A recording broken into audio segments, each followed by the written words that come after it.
Okay. I decided to just do Genshin to get some more story quests done before it begins playing audio. Because I realized that I kind of forgot about them for a bit. So I'm gonna do Nahida's to get the final boss unlocked. I need the boss drops for Clorand. Maybe any future characters that I may get from Hello, Sumeru. traveler. Have you ever heard of a moment of dreams? Oh, that sounds like some kind of sweet drink. Oh, I don't have it on auto. I need to remember this. I'm afraid not. It's the name of an event we started to hold regularly. Dreams have become quite the hot topic in Sumeru, and many people are excited to share the dreams they've seen at night. The same goes for me. The last time I dreamed was when I was but a little child, so I can't help but feel excited and nostalgic about dreaming again. Oh, right. Everyone's able to dream again now. Yes, we organized an event to give everyone with new dreams a platform to freely share their experiences. And thus our event, A Moment of Dreams, was born. So, it's kind of like a fireside chat. You could say that. We hear all sorts of wild and fabulous stories every day. Really, why not have a listen for yourselves? Yeah, but to us, dreaming is as normal as breathing. Wait, but if there are free drinks and snacks involved, then Paimon might consider it. Oh, really? So you mean you've already seen many dreams? But no need to get so excited. It's really nothing special. No. We need experienced participants like you to share your experiences with dreaming. Please allow me to address you two as dream experts. Oh, expert? Paimon kinda likes it. Now you seem interested. Please, follow me to the meeting place. It won't take much of your time. Rest assured, you'll find all the drinks and snacks you'd like there. Wow, how accommodating. Sign us up. But wait, Paimon's getting ahead of herself again. We should see what the traveler thinks first. Why aren't you saying anything? All right, hurry up and take us to be dream experts. Very good. Follow me then. A little too excited about being a dream expert, whatever the hell that means. Do you know what's the most important part of being an expert? Well, I suppose it must be accumulating knowledge and sharing your experiences? Nope, it's all about the title. From now on, Paimon will be known as Paimon, the dream expert. Oh, it's up top. Oh, okay. I guess once you make your mind up, you can't change it. Sorry to interrupt, everyone. We finally have some real dream experts joining us. Esteemed experts, this way, please. Ahem. Now, if anyone has any questions, please feel free to ask them. They must be dream experts from another land. Great! Oh, I have a question. Me first! Me first! No rush. Everyone, please line up and ask in an orderly fashion.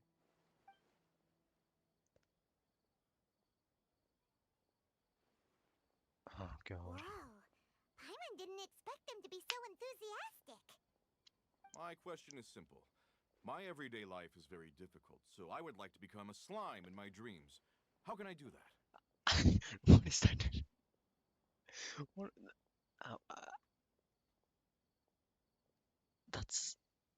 that's an interesting one. Oh, Paimon knows.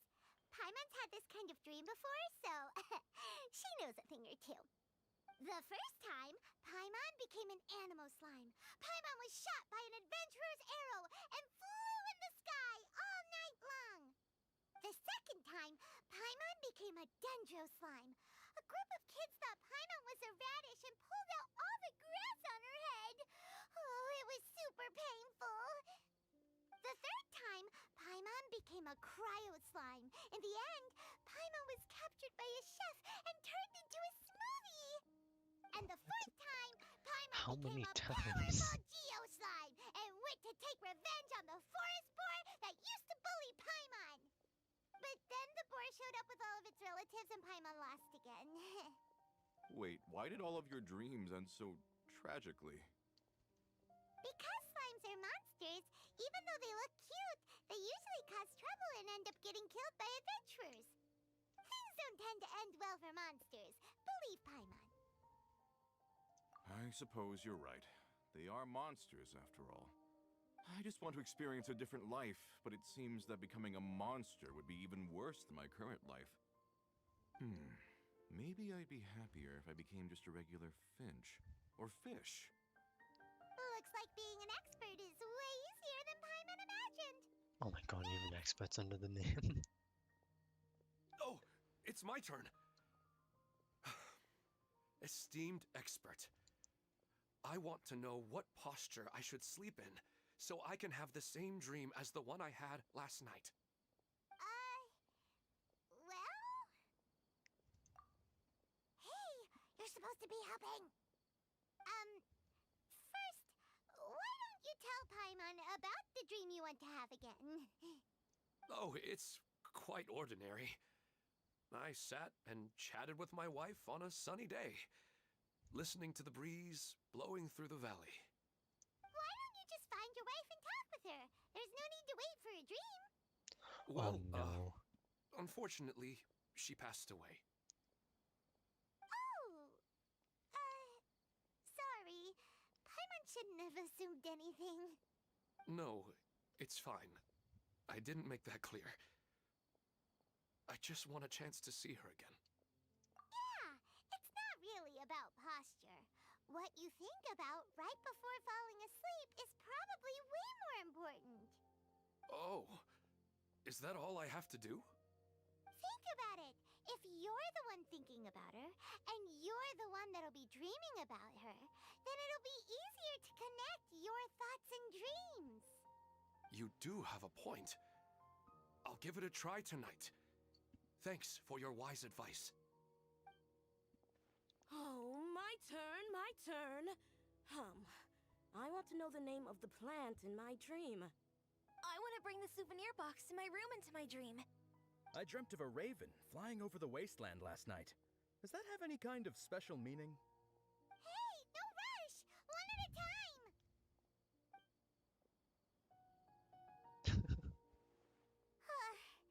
Their questions were way too difficult. We don't actually know anything more than they do. We're just more experienced dreamers, that's all. You do have a point. It's more rewarding to explore and contemplate the meaning of a question than to focus on the answer itself. Right now, these people are like wanderers who've starved for 3 days and 3 nights and are desperate to replenish their energy. Any explanation they get now is like pure sustenance to them, no matter how good the explanation really is. Oh, and now that Paimon has said that, you know who comes to mind? Bingo! If she was here, she'd probably be making some similar analogy.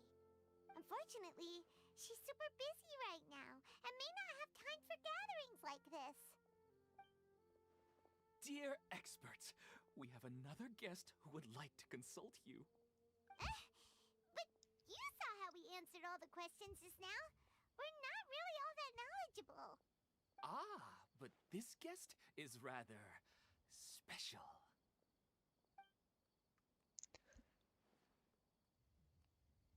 My question is, why didn't you immediately tell me about such an interesting place?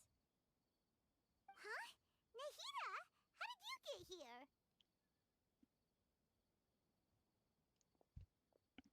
Interesting events like a moment of dreams don't happen every day after all.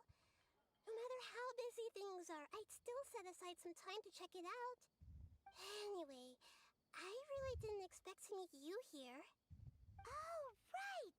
If there's anyone that understands dreams, it's you! You should be able to help us answer all these questions. You're not wrong. Alright, they can ask me anything. The more interesting, the better.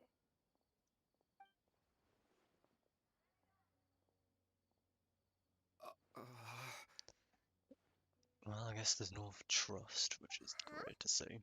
What's wrong? You were all so excited a minute ago. Why the sudden hesitation? Even so, it's not like I look super intimidating or anything, right? And in terms of reputation and renown, you've also done many great things in Sumeru, yet they didn't even flinch at you. Alas, the interesting questions have all vanished in an instant. It appears I'm the one spoiling the fun here. I'll see myself out. That's not true, Nahida.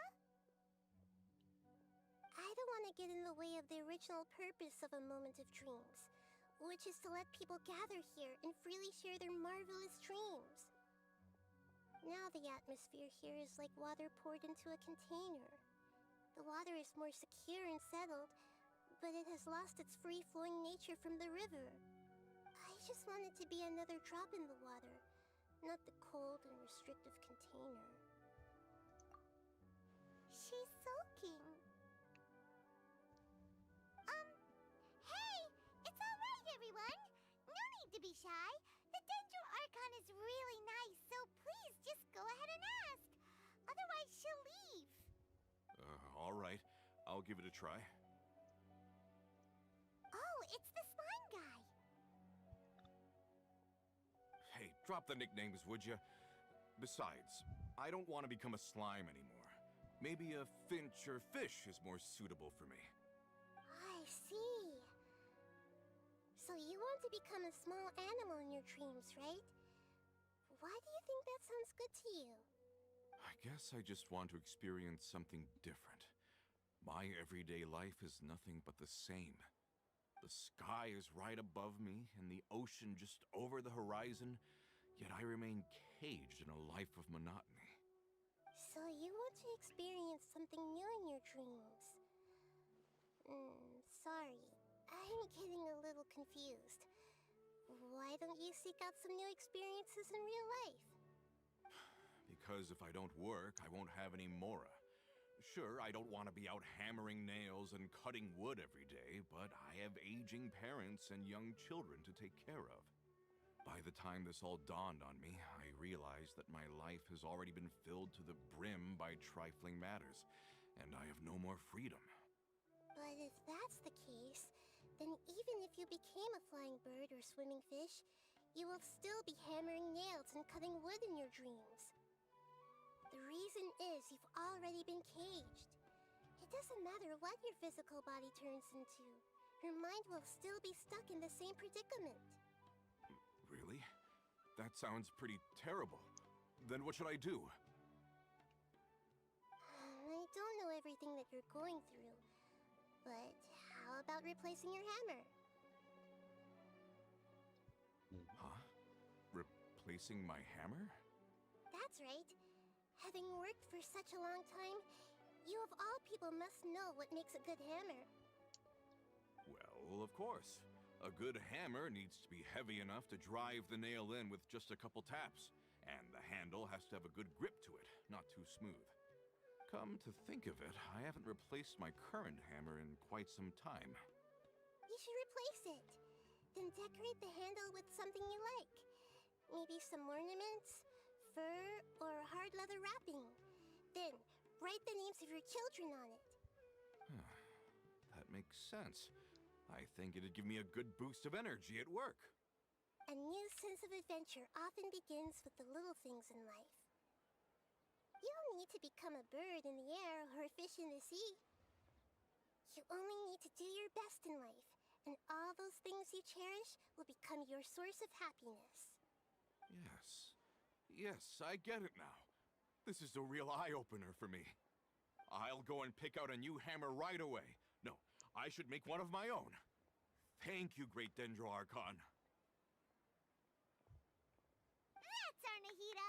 Only you would know how to get right to the heart of the problem.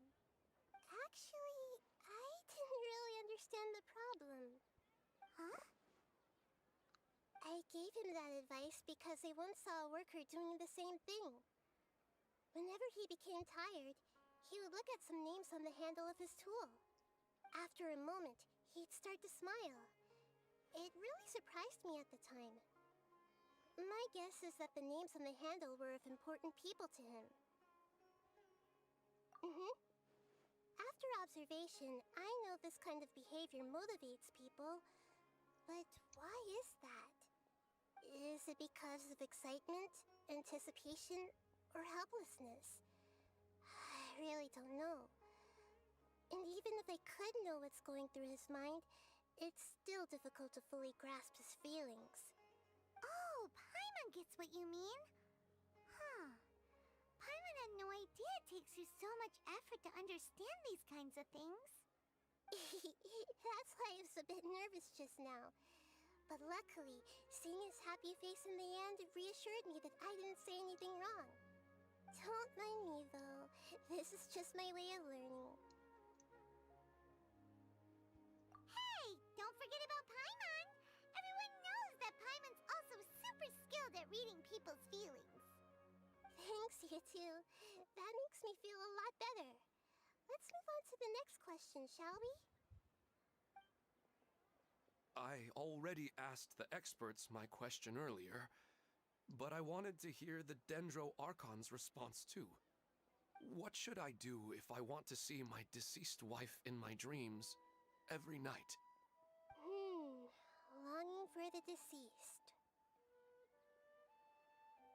Even if you keep reliving those beautiful memories, it'll only highlight the emptiness in your real life. If your wife were still alive, she certainly wouldn't want to see you like this, would she? No, I suppose not. But our time together in my dreams is not just reliving our past together. I don't know. Maybe it's because I miss her too much. But it's really as if she had come back to life in my dreams. She even remembers each and every dream. After I wake up and then continue dreaming again later, we can pick up our conversation right where we last left off. That's really amazing. Statistically speaking, continuous dreams are extremely rare. It's almost as if my wife has obtained a second life in my dreams. But the more vivid she appears, the emptier I feel and the more painful it is when I wake up. I don't know whether to call it a blessing or a curse. Maybe all of this is rooted in your deep longing for her. Were there any unresolved matters or regrets between the two of you? I don't know. I suppose my biggest regret is that I couldn't spend the rest of my life with her. I really felt like I was ready to move on. I wouldn't be so hesitant now if it weren't for these hyper-realistic dreams I've been having. Huh. You know, they say that whatever's on your mind is what goes into your dreams. But dreams are, and will forever be, just dreams. We are people living in the real world. It's not good to be overly obsessed with dreams. All it'll do is fill up your mind and eat away at your thoughts. Yes, I know. That's why I'm also a little disappointed in myself. I still need to take care of our child. And it's probably not good to let her see me in such a state. Anyway, thanks for your advice, Great Dendro Archon.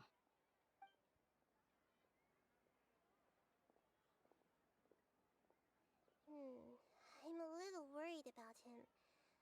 I hope he can find a way to cheer up soon. I think I can handle things from here. You don't need to stay here if you find it boring. You're here to have a good time, after all.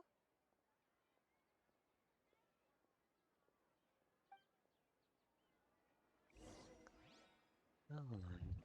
Check on man who is depressed. Oh, Jesus Christ. Poor guy. Are you feeling any better now? Yes. I think the Dendro Archon made a really good point.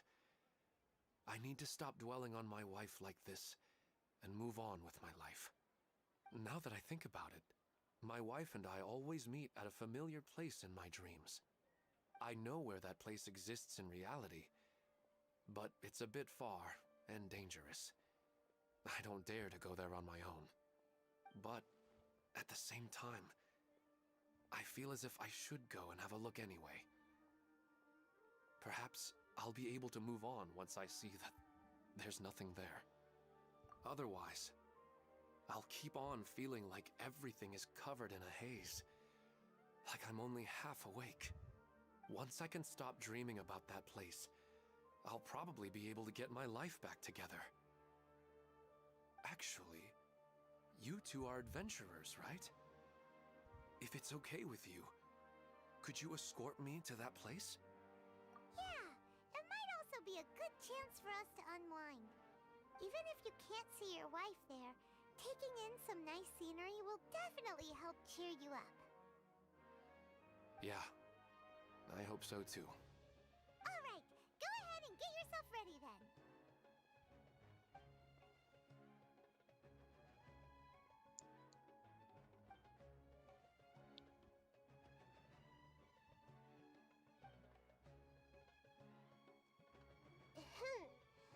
Are you headed off to some interesting place without telling me again?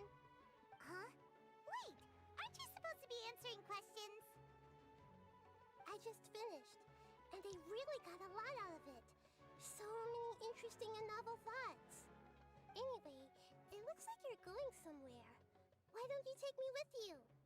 Oh, there's no need to trouble you, Great Dendro Archon. I imagine you must have many other important things to deal with. No need to stand on ceremony. Besides, I wouldn't have asked to come along if I didn't have a good reason. I wanted to use this opportunity to discuss with you some things that are puzzling me right now. Huh. I didn't know the Great Dendro Archon could become puzzled too. I'm not all that different from you, you know. Alright, let's go. We can talk on the way.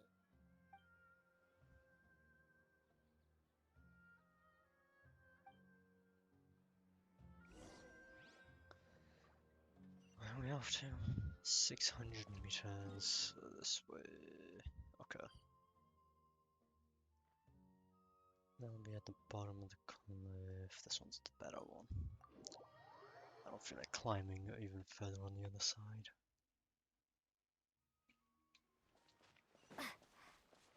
I keep forgetting that Greater Lord Rukadavada did exist, but then at the end of Act 5, I think it was, it only became Nahida. The previous Archon no longer exists.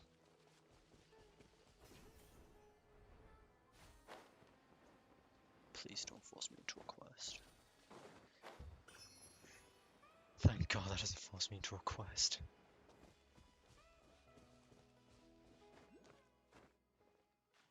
Maybe I should mark this place down. Because I know I never finished the R&R stuff. I was mostly finished. It's always nice to go for a leisurely stroll. Huh. Do adventurers often go to places like this? Huh. I guess so. So, this is where you always meet your wife in your dreams? Yes, for the most part. Our place is on the summit, just up ahead.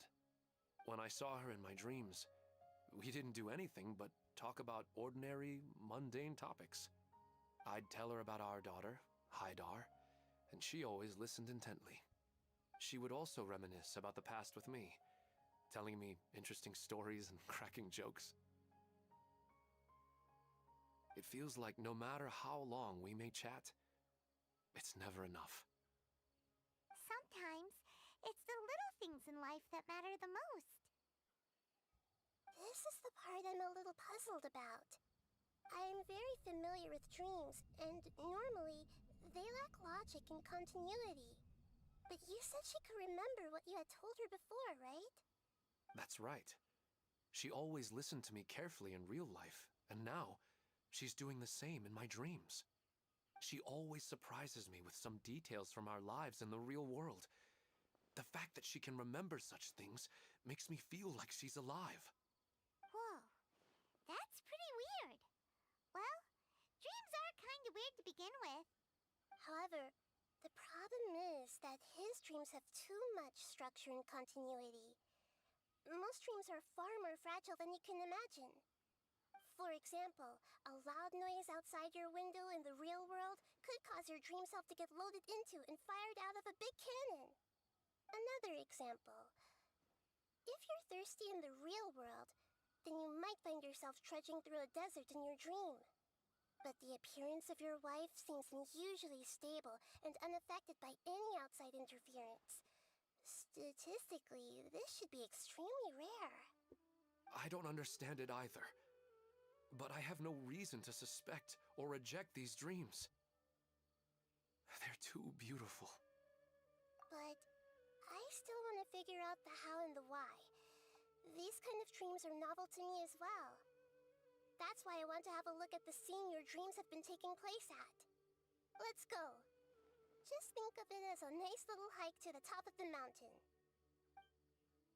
I have a feeling there's some sort of zone up there that you have to clear up. What are they called again? Withering zone, I think it is. I just get that slight feeling. Or is there not going to be anything to clear out? I've been here already? I guess I must have come here during our hour. Or while I was just doing a different world quest altogether.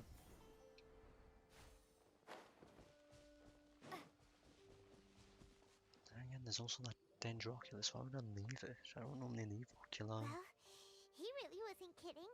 This place definitely isn't safe. No matter. We'll just finish them quickly. Huh? Are you going to fight too, Nahida? Of course. This is all part of our little trip.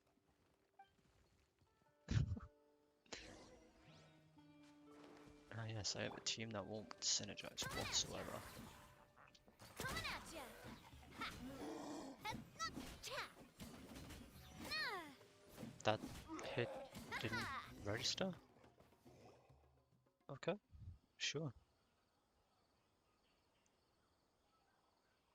This is the random elemental orb there. I want it. Give me my energy. The scenery here is amazing! It also seems like a great spot for eating snacks and taking a nap. Paimon wouldn't mind spending some time here every day either. I've yet to see anything strange about this place. I do not plan to deny the power of longing. Such an intense but unquantifiable emotion could indeed have the power to organize dreams. His wife must be a really amazing person. Huh? Wait, where'd he go? Oh, so you are waiting for me here? Well, guess what? I've brought someone amazing with me today. When the Dendro Archon said she wanted to come with me, Oh no. I could hardly believe it. I'll bring Haidar once I'm more familiar with the way here. She's been telling me that she really misses you. Huh? What's wrong with him? There's nobody there. Wait, Minar. Don't go that way. It's dangerous. Uh-oh, he's gonna fall! Catch him!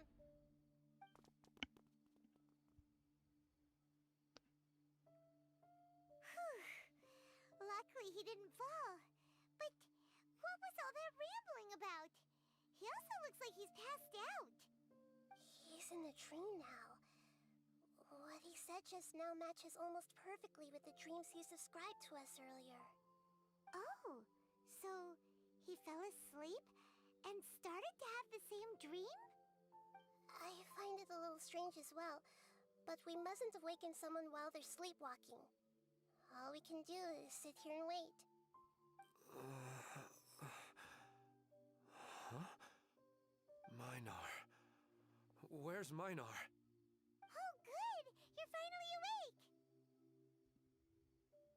What happened? Huh? Sleepwalking? Oh, right. It was all just a dream. The moment I reached the summit, I saw my wife, Minar, sitting there, and walked over to her. After I introduced her to you, she seemed a little flustered and started walking away. I told her to stop because of the cliff, and then she seemed to suddenly disappear. A strong wind started to blow around me and the sky grew dark. When I realized something wasn't right, I woke up. That sounds pretty wild. Maybe you were just too tired. I don't think so. I slept a lot yesterday, and I don't feel very sleepy now. Maybe we've affected the way his subconscious constructs dreams by following him here. Anyway, all that matters is that you woke up safe and sound. I think I know what happened now. I'm sorry. If it weren't for you, I would have fallen. Let's head back now. Don't come back to this place again for the time being. Oh, okay. Nahida, what's on your mind? Paimon's a little worried now. We still don't have enough evidence to work off of, so it's hard to draw any reliable conclusions yet. But I'm concerned that Ilmon's case may not be unique to him. Oh, right! Come to think of it, there were lots of people from the event who had vivid memories of their dreams. Right. And not only at a moment of dreams, there may be people like this all across Sumeru. We need to understand what's happening and the rate of its development as soon as possible. Then there's no time to lose. Let's head back. Stop standing there, Ilmon. Let's go.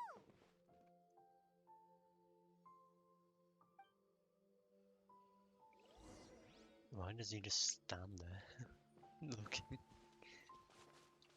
Oh god, I am not running 800 meters. The alchemy bench can't be used now. Okay.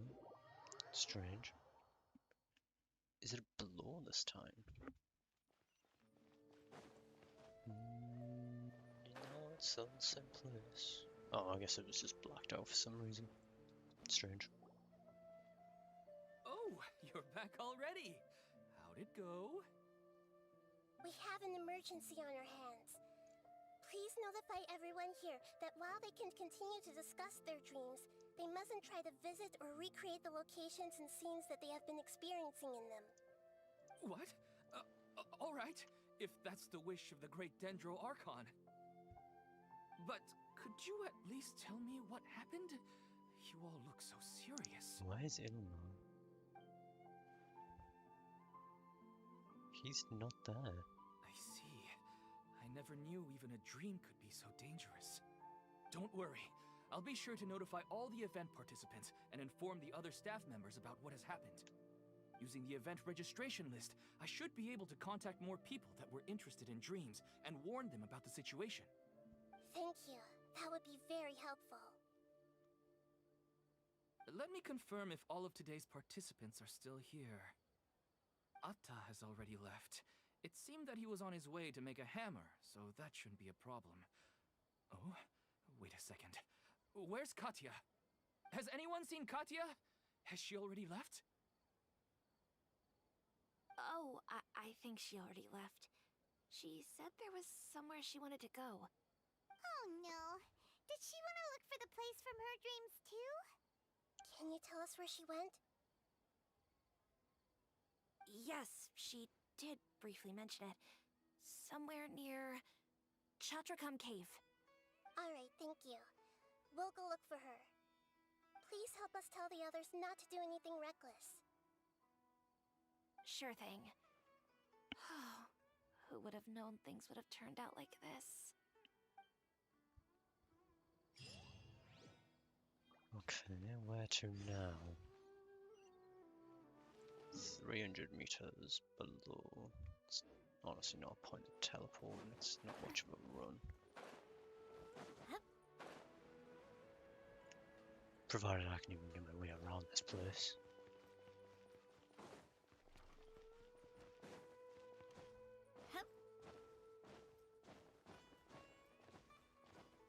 I should be able to go through here, right? Yes.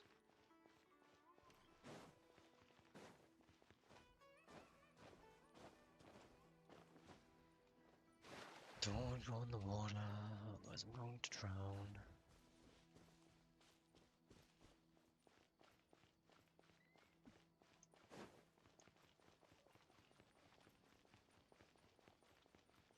Why would you go near a cave? That seems like one of the most reckless things you could do. Alongside the cliff. You never know what's in a cave. There's a bunch of fungi. Look, she's sitting over there and surrounded by monsters. Come on, let's rescue her.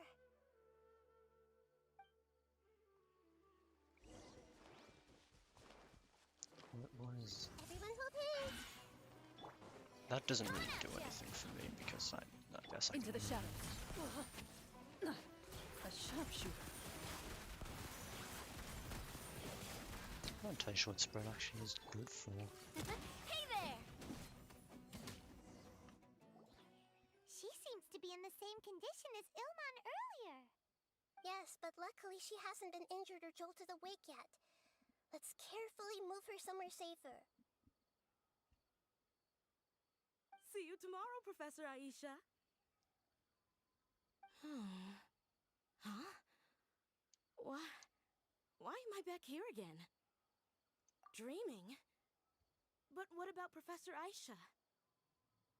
Oh, I see. It was all just a dream. Well, that makes sense. After all, it hasn't changed a single bit. Huh? What's it? Nearly 20 years, and it still hasn't bloomed.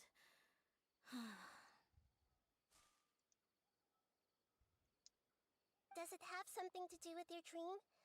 Please, tell us what you mean. Sorry. I'm still feeling a little groggy. Please give me a moment here. Alright, where to start? Right, this plant. So, Professor Aisha gave me this plant just before she left. She was a good friend of my parents, and my first real tutor. She was also an outstanding Amorta researcher.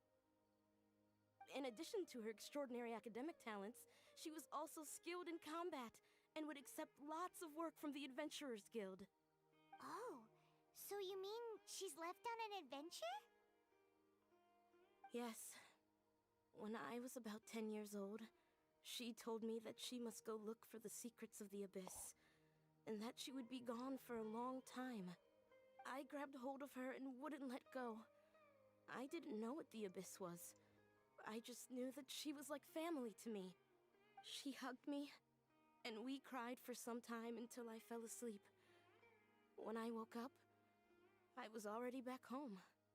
She still decided to leave, but had left behind a letter for me saying that I was the person she cared for most in this world.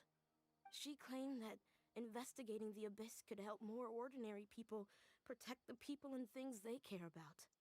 She had obtained some important evidence during her past adventures.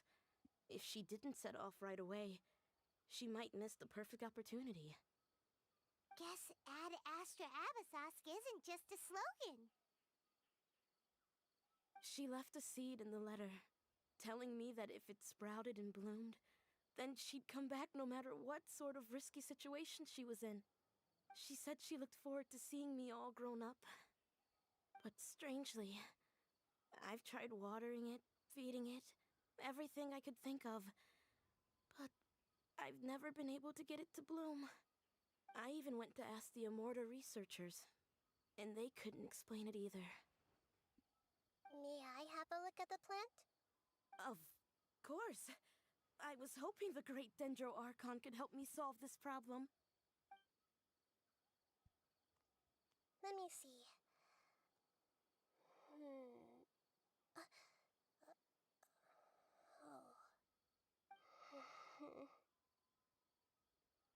Huh? We've never seen that look on Nahida's face before.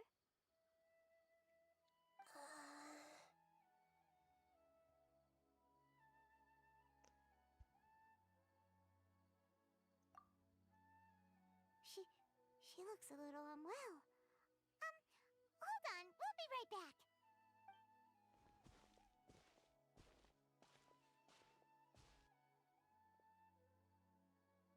What's wrong, Nahida?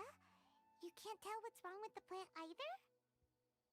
No, I immediately understood what's happening with that plant.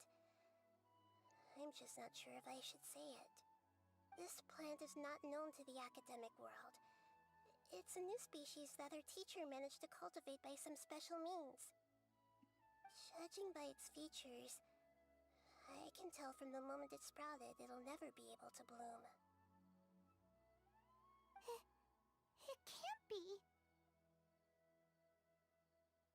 It means that this Professor Aisha she keeps mentioning might have foreseen the danger and was prepared to never return. From my experience observing people, she would undoubtedly regard this as a brutal revelation. When forced to confront such brutal truths, people may break down into tears, talk nonsense, or lose their tempers. I know she has to face the truth, but at the same time, I don't want to hurt her. Tell me, what should I do? Yeah, that's a tricky one. Seems like you've already got a good idea of the feelings she might experience. But wouldn't that mean I'm just pushing it all on you? What if she just gets angry at you instead? It's alright. There are all kinds of people, and the examples you observed are just the most extreme cases. Okay. Thank you. Let's go back and tell her.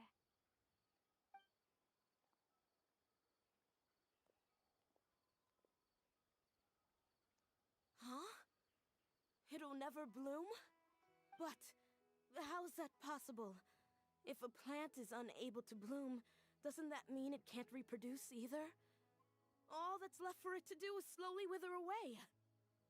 Are you saying she never intended to return? Seriously? So everything she said was a lie? But she meant well. Since the separation was inevitable, she hoped that you would be able to come to grips with such a cruel parting a little later in life. Yeah, her love, care, and attention to you, all those warm moments were real. I guess she had hoped that you could understand and respect her choice after learning the truth. I see. Sorry, I don't want to sound ungrateful, but it's just so much to take in. The dreams are so beautiful. Yet reality is heartlessly cold. I really thought she had come back. I had so much to tell her. These dreams may not be as pure and beautiful as they seem.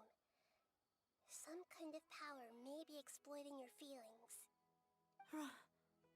Really? Yes. So with that in mind, until our investigation is completed, please return to the event and ignore any further temptations from your dreams. I see. Thank you for rescuing me, and sorry for the trouble. Luckily, the plant didn't get hurt either. Otherwise, I wouldn't have anything left to remember her by. Thanks, Traveler and Paimon. She seems to have finally accepted the truth, but I think she'll still need a long time to come to terms with her feelings. I saw her waver the moment you mentioned love. It was almost like a gentle rain, arriving just in time to put out a fire that was about to spread. It's because people have something called empathy. Empathy? I see. This is valuable knowledge indeed. By the way, you said there may be something that's trying to exploit their feelings. Any idea what that might be? Yes. What's common between Ilmon and Katia's cases is that they've both lost someone dear to them. And now, they get to meet the people they cherish in their dreams again, and the people feel more real than anything a regular dream could hope to create.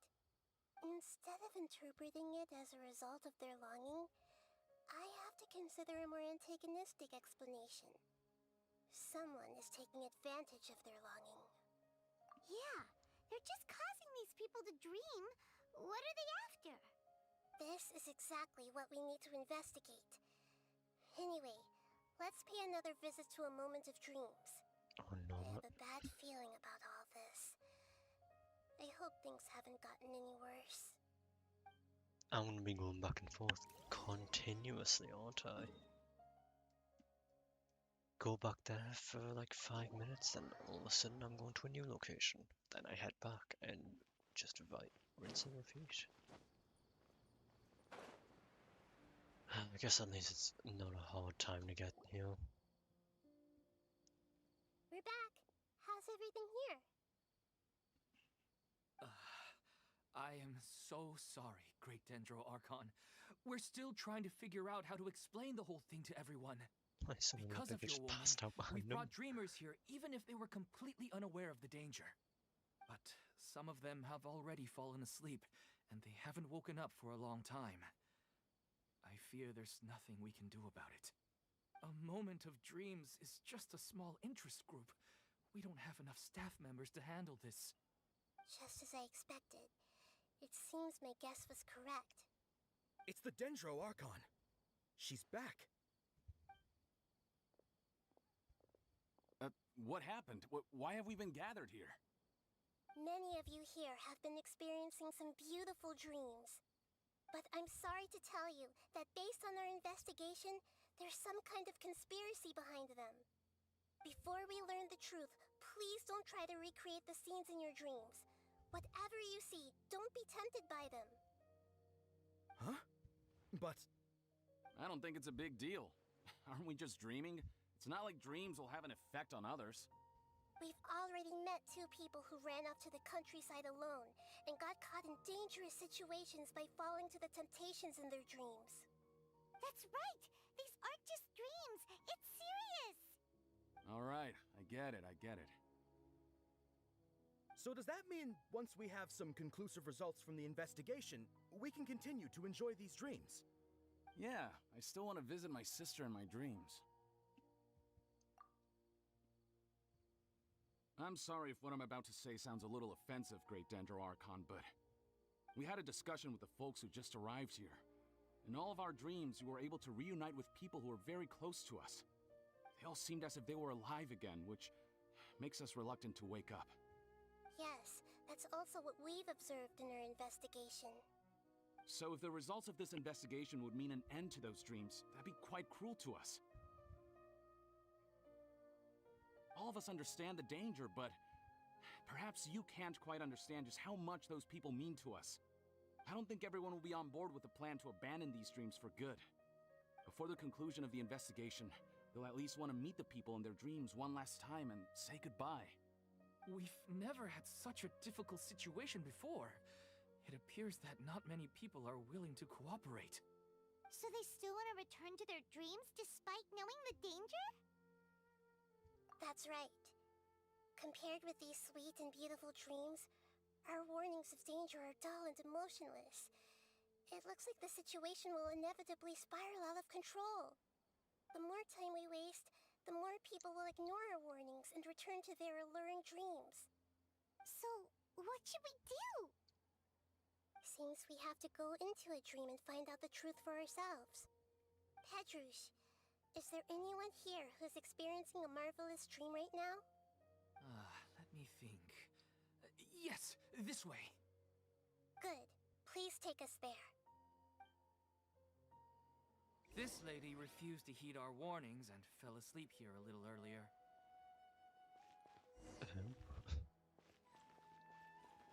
No. Oh, literally the one named. She's only asleep and hasn't started sleepwalking.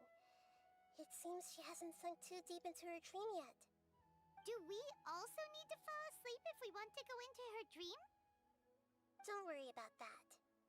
I'm Lesser Lord Kusanali after all. Now, don't be nervous. Just close your eyes. Imagine yourselves as waves gradually rolling onto the beach.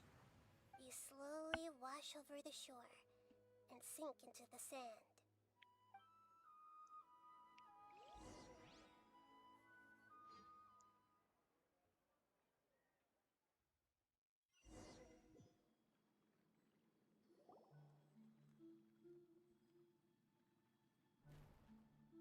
What's wrong, Traveler?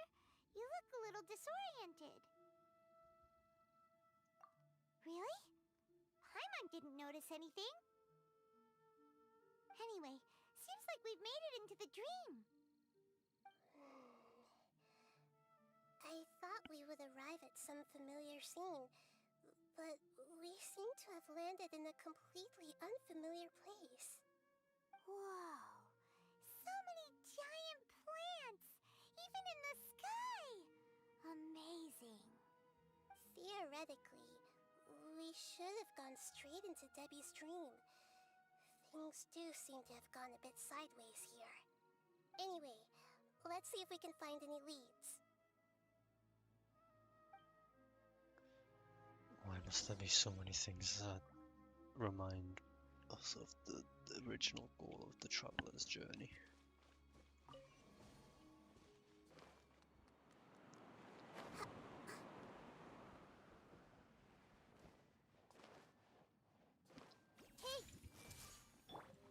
Actually, Loaded. aggravating. I'm getting 3 different reactions. What? Ha! Coming at ya! Ha!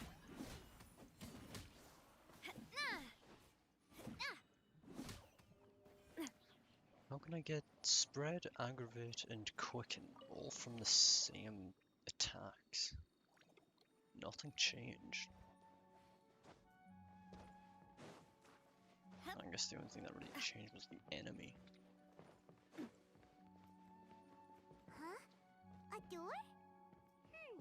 Wonder where it could lead. Well, it's not like we have any other way to go now. Let's go in and have a look. I wouldn't call that a door personally. Maybe a portal, but what the hell?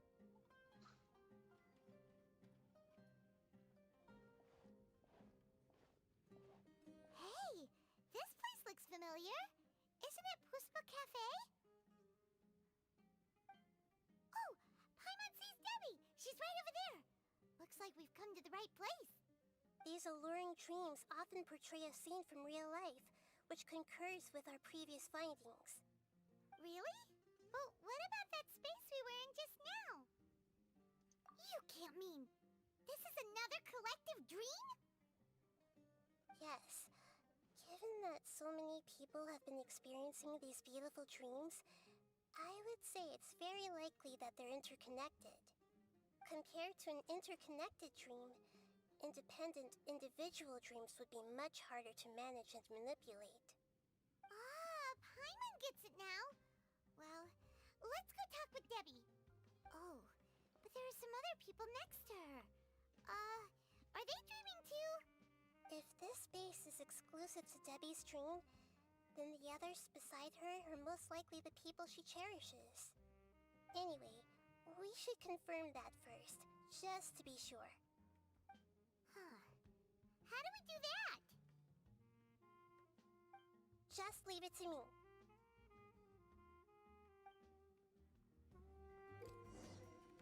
Oh, tapping the elemental skill. That's over here, the inner thoughts of you. Oh, I thought you just had to hold it, yeah. Oh, it's to select a certain person's. Okay. Okay. So I have to be Nahida here. Oh.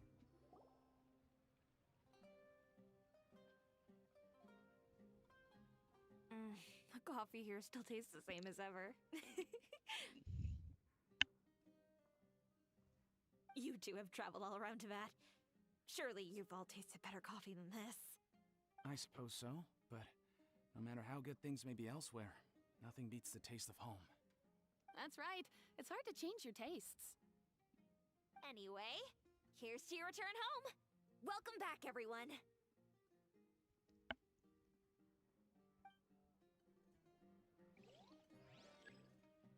I see everything. There we go.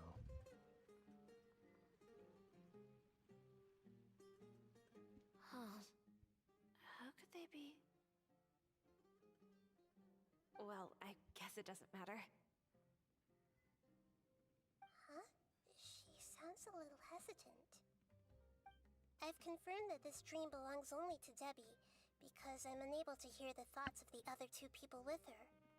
So, this is the power of the Dendro Archon? Paimon had better watch her thoughts from now on. Don't worry. I don't often use my powers like this. It's rather impolite. Alright, I need to get myself ready. It won't be easy to break it to her, but there's no avoiding it now. The Great Dendro Archon! What brings you here? I'm sorry to interrupt your celebration, but have you noticed that what's happening here doesn't quite match up with your memories? I don't quite understand. Great Dendro Archon. What do you mean? I get it. The Dendro Archon is trying to say that it's a once-in-a-lifetime opportunity that we're able to gather here. Hey, how about a cup of coffee for all of you? My treat. We just returned from a fruitful adventure. Memories. A once-in-a-lifetime opportunity? Think carefully. You of all people should know what really happened to them. Are you sure that meeting here and chatting the day away like this isn't just a product of your own wishful thinking? Yes. The reports from the Steambird were true. The ship they were on struck a reef and sank. And I never heard from Basima and Gaspar again. Hey, come on now. What are you talking about, Debbie? Yeah, trust your memories. Nothing you see here is real. I get it now. This is a dream, isn't it? But since it's my dream, it doesn't matter if this is real or not. I enjoy the way things are here. I no longer have to face the tragedies of real life. These friends mean the world to me. Nobody else can understand me like they do. There's nothing wrong with continuing this dream. Is there? I'm worried that if you were to continue dreaming like this, the lines between dreams and reality will gradually become too blurred for you. These dreams will always give you what you want, while reality remains full of pain and difficult situations. If you're not careful, you can get hurt. Don't worry. I still have control. I won't let it go that far. Are you sure? Hey, how about we put all this troublesome stuff aside and get back to our coffee and snacks, Whether it's just a dream or real life, you should be happy. You can't just brush off something like this. We don't even know how you people got here or where you even came from. Sorry. Paimon didn't mean to upset anyone. No, it's alright. I understand that you're just trying to look out for me. It seems that for now, this place is still relatively harmless for you. But I wonder if there's any way to go deeper into the dream. Huh. Now that you mention it, I once heard a strange voice tell me that there's an entrance here. I'm not interested in checking it out at the moment, but maybe I'll go in and have a look later. Okay, thanks for your help. Just as I expected, we're only on the surface of this dream. Let's go. Is it going to continuously show show images of Ether? I get the feeling it is, and I am not ready. Ah yes, the legs have gone invisible because there's grass that wasn't visible. That makes sense. Huh? What are we doing here again? Wait a second. We were just up there. No, down there? Did we go up or down? Don't panic. This is how dreams work. We've left Debbie's dream, but the dream is still continuing onward. I'm not sure where it'll lead us. This dream has the ability to create imaginary people, which is why people are so unwilling to wake up. If it weren't for what we just saw, Paimon might still find that a bit hard to believe. I have a guess. If these dreams are connected, then there should be some sort of order to them. The fact that Debbie was able to realize that she was dreaming means that she is not very deep in the dream yet.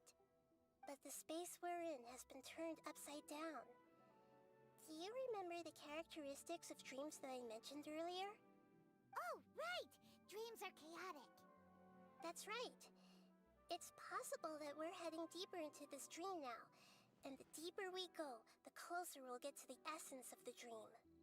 Right! So the answers might be waiting for us deeper in the dream. Yes, and we should get ready for whatever we may encounter. I'm expecting more fun guy. It looks like we may need to put something inside there. There we go.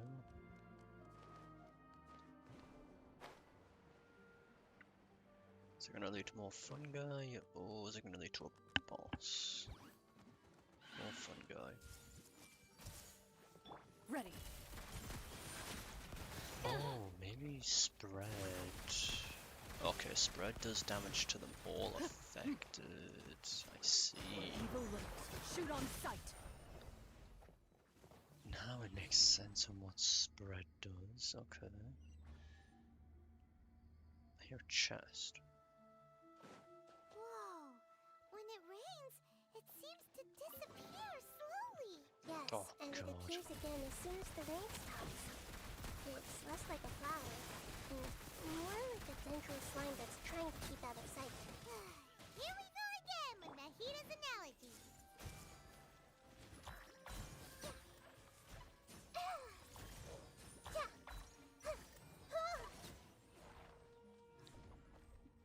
Dendro does seem to be quite the powerful element, huh? Wait. Paimon's confused. Are we up here or down there? Good thing we didn't fall. Yes, we did. We just fell upwards. That's not helping, Nahida. Paimon has no clue what's going on anymore. We just fell upwards. That sounds insane. By all definitions, that just sounds insane. We fell upwards. Oh no, not here. Wait, weren't we already here a little earlier? This is probably Ilmon's dream. Huh? Why would he start dreaming again? Yes, but it seems that the danger isn't enough to stop him from longing for his wife. Based on what we've learned so far, he must be sleeping more deeply for his dreams to appear here. But fortunately, he already knows us from before, so hopefully we'll be able to wake him up. Hopefully. Oh. Something tells you it's not gonna be that simple, is it? Wait, what? Ilmon! Oh, it's you! Incredible! I didn't know you would appear in my dream, too. Did you say dream? Wait, so you know this is a dream? Of course. Such good things rarely happen to me in real life these days. Here, let me introduce everyone. This is Minar, my wife who I mentioned before. And this is our daughter, Hydar. Hello. It's a great honor to meet the Dendro Archon. Whoa, Dad! You know the Dendro Archon? That's amazing! And what's this? Is it a new toy? No, it's Paimon, not a toy! Anyway, now's not the time for that! Nahida, this doesn't seem to add up with what we were expecting. You're right. Let me think for a bit here. Oh, right! We didn't see him in a moment of dreams earlier. Paimon thought he'd gone home. Sorry. I just had to make sure that Hydar could get a chance to see her mother. I had gotten pretty familiar with the hike, so I brought Hydar with me. I'm just glad we didn't meet any monsters along the way. Yes, I'm glad too. I didn't expect her to grow up so fast. It must have been very hard for him. I regret not being able to fulfill my role as a wife and a mother. No, don't talk like that. Let's leave all that unhappy stuff behind for now. Even if we're in a dream, it's still a blessing that we've been able to reunite in this way. What should we do now? Should we tell him the truth? You can... You can let me break the news. I should be the one to do it. I'm sorry, but I should tell you that your dream did not create us. We are real people with our own consciousness. Like the last time we met, we are still investigating this dream, and we've already learned some things about it. So you mean there's something nefarious with this dream as well? Ilmon, what's going on? It seems the reunion of our family is destined to only be temporary. Huh? Is Mom leaving? Maybe. But in all likelihood, that is indeed how things will end. Oh. No, Mom, you can't leave! I'm afraid I don't quite understand what's going on. Don't worry, Haidar. Mom's not going anywhere. Please, don't cry. Minar doesn't understand any of this. I'm fully aware that this is a dream, so that's why I've never told her the truth, but... Never mind. It's not like I would know what to say. I mean, I don't get any of the complicated stuff. But regardless of whether this dream is good or bad, you're here to resolve it, right? Yes. Then please, let us enjoy this moment for just a while longer. Regardless of whatever caused this dream to come to pass, I feel extremely grateful to have had the chance to reunite with my family. But does this dream really have to disappear? I'm afraid so. Sorry. Okay. I see. Please, come this way. You can go even deeper into the dream by heading in this direction. I have heard that the further down you go, the more pleasant the dreams become. And the more you want to stay. The answer you're looking for may also be found there. Go ahead. Thank you for helping us, and I'm truly sorry. You're welcome.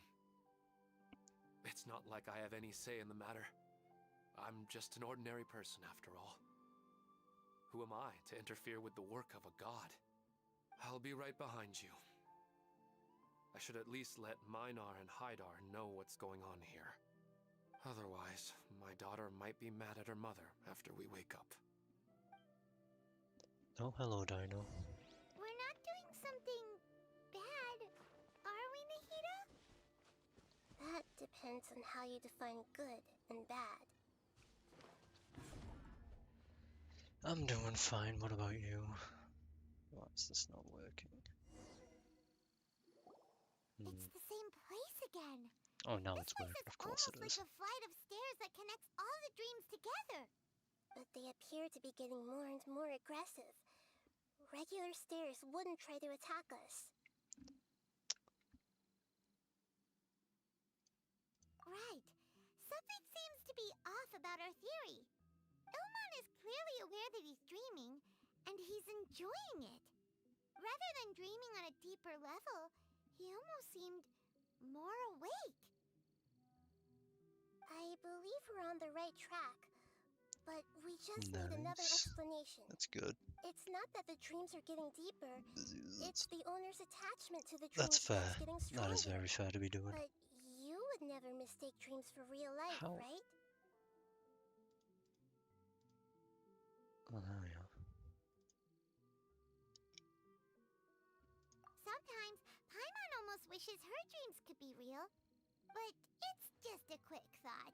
It's not long before Paimon's thinking about other things, like sticky honey roast. Listen, we're real beings living in the real world, and that's where our focus should be. This also explains the insubstantiality of our dreams. No matter what they may become, we don't really care. But if we decide to abandon reality and embrace our dreams, then our dreams will become far more substantial.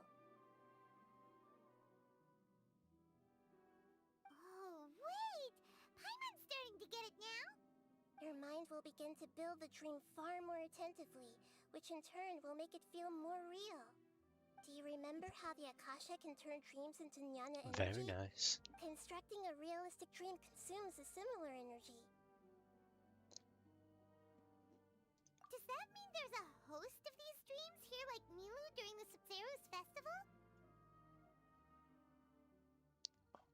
If we wake that person up, this collective dream will end, right? Most likely. But the collective dream in Sumeru City was created by the Akasha, and now the Akasha has been turned off. This has nothing to do with the Aranara, and humans are not capable of creating a collective dream, which means... Huh? So, did someone manage to restart the Akasha? That's impossible.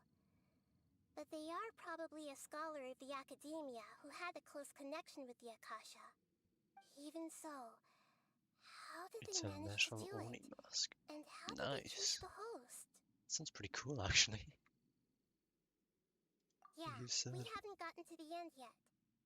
Once we know their motive, all the questions will resolve themselves.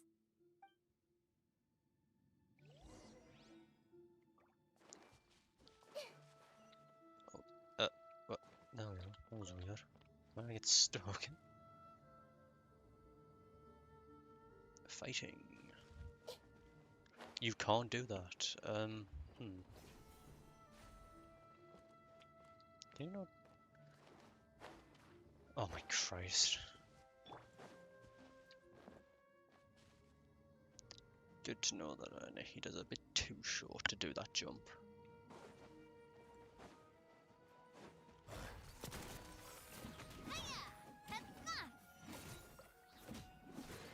Hey there!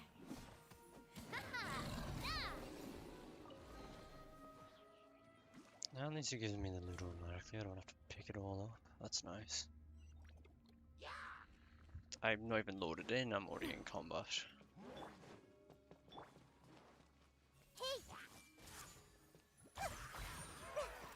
What the hell?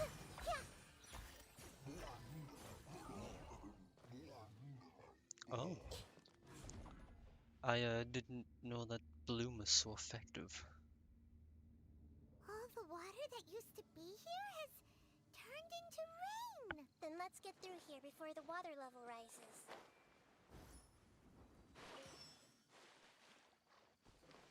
How do I get back up over here?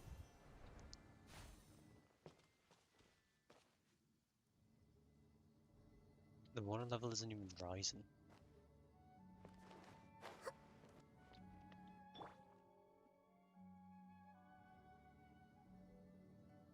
Why is the water level not even rising if it's meant to be rising?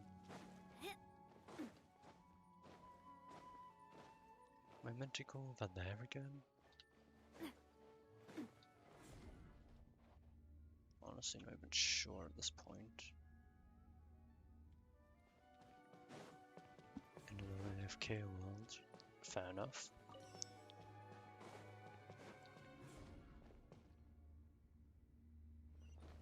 I'm assuming you're hoping for good stuff, as usual.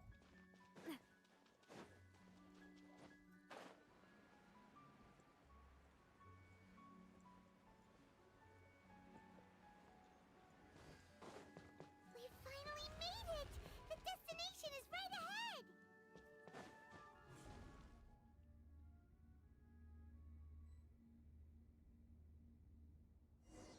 Back in Sumeru City. Wow! A new place! Oh wait, is this not Sumeru City? Oh, it's not. Well, it's just new to Paimon in this dream. This should be the final destination. Huh? Really? Yeah, these are just ordinary city streets. I have powers related to dreams, so it's usually easy for me to tell who's dreaming and who's created by dreams.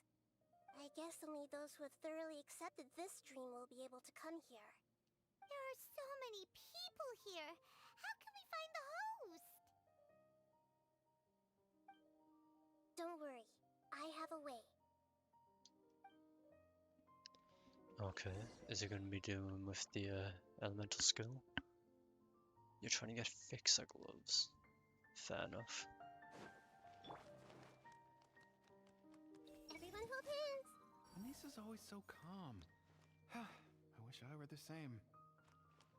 He's just in an ordinary dream, so it shouldn't be him. Shadia has such good taste. I can never go wrong with her opinion. No, it doesn't seem to be her. No. Here was names. Got Ilman. How are they here? Sometimes I wish Rakesh could be more assertive, but I guess I'm also happy enough with the way things are. No, it's not her, unfortunately. Oh, guess it was him. You know, I've heard that plants grow better if you play music for them. And on that note, it's been a while since I last heard you play. Sorry, I've been a little busy these last couple days.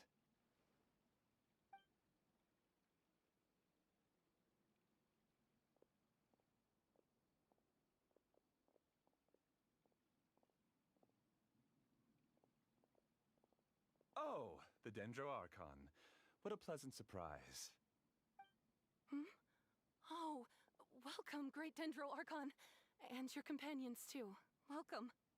I'm Amira. I run the flower shop here. And this is my husband, Moses. Yes, how may we help you? You already know all about me. There's no need for all the pleasantries. Perhaps I should call you the dream's owner? As expected of the Dendro Archon. I'm sorry, Amira. It seems my research has attracted the Dendro Archon's attention. Why don't you go back to the flower shop? I'll come help you a little later. Okay, of course, dear. I'll see you later. Huh. Fair enough. It appears that I was too naive to think I could deceive the Dendro Archon in person like this. To avoid looking like too much of a fool, allow me to ask the first question. How well would you say you understand this dream? This dream was built by the Akasha, and it has the power to create imaginary people who no longer exist in the real world. As for you, you found a unique way to become the owner of this dream, going so far as to have even given up the ability to wake up again. Given up the ability to wake up? Impressive! You truly are the embodiment of wisdom.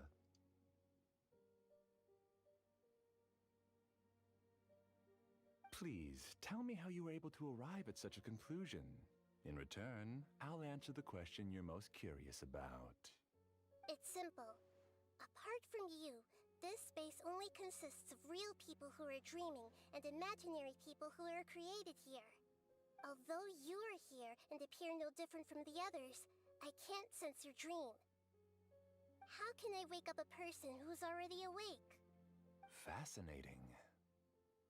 Since you're the fully awake owner of this dream, it can never collapse from you waking up. Theoretically, this should also give you absolute control over this place.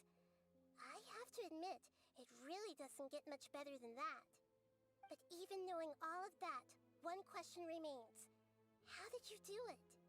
Isn't the answer right in front of you, great Dendro Archon? It's because I've dedicated my entire reality to this dream. I uploaded my entire consciousness into the Akasha when it was still running. Jesus Christ. Alright, you enjoy your game. Actually, this all started because of an accident. My original goal was not about the Akasha or a collective dream. No. You were motivated above all to create a hyper-realistic person. The desire to reconnect with a real loved one is the one shared sentiment between all our dreamers. That's right. However, human models are too complicated. Only the Akasha has a jnana energy supply powerful enough for me to generate and sustain my models. The Akasha is truly magnificent. If I siphoned a minuscule amount of its energy, nobody would even notice. And even this minuscule amount of energy was already more than enough for my purposes. Even using just crude methods, I was still able to train a fairly realistic person. I named my first work Amira. Huh? You mean the girl we just saw? She and I entered the academia on the same day. Starting with admission procedures, we bumped into each other 6 times on just that first day. And because of that one day, we eventually went on to fall in love. We studied, conducted research, and made breakthroughs together. Our rhythm was always in step. I felt like we were 2 separate bodies that shared the same heart. However, Elazar later took her from me. Yes, I need more training samples to perfect Amira's personality. I found their details in the Akasha's database. Using the pretext of testing for mental health disorders, I implanted signaling devices in their bodies. This way I could connect them to a network, and Amira could feel their yearning. Little by little, they helped her to grow and develop a warm, human personality. To improve my... Oh, for God's sake. I uploaded Why does it my do it every consciousness time as when I well, don't and need it became to a do part of the that? network. It's not that shouldn't do So, that. technically speaking, it's not that you won't wake up, it's that you can't wake up. Yes, because the Akasha was suddenly turned off, I lost all of my jnana energy. I became imprisoned in the very network I had constructed. At first, I panicked. But, after coming to grips with the situation, I realized that I could restart this world as long as I could find a replacement source of jnana energy. That means everyone in the network is providing you with jnana energy. That's all there really is to it. I don't think I'm doing anything wrong. I'm just saving them as well as myself. I provide a beautiful dream, and in return, I harvest their jnana energy as fuel for the dream. They can wake up anytime they wish. People need to sleep anyway, so why not have some beautiful dreams while they rest? I agree. This is the home we spent a great deal of effort on to build for ourselves. Yeah, she's right. We're staying here of our own free will. I don't understand this at all, but I just want to spend some more time with my family. I don't want them to be sad. Thank you, dear. Great Dendro Archon, I hope you can understand. You don't need to gather around here. It's all right. The Great Dendro Archon is nothing if not kind and considerate towards her people. She won't interfere with what we're doing here. Uh-oh, now he's playing dirty. It seems like I won't need you to answer my last question. You're willing to tell me all your secrets because you have nothing to fear. If you use real people as your weapon and turn them against their Archon, then there's nothing the Archon can do. They just want to be with the people they cherish. I don't think there's anything wrong with me providing them with that opportunity. They don't wish to eternally part with their spouses and friends. What's so wrong about that? If you understood humans a little better, or had also experienced firsthand the absolute devastation of loss, then perhaps you wouldn't be so cold towards us.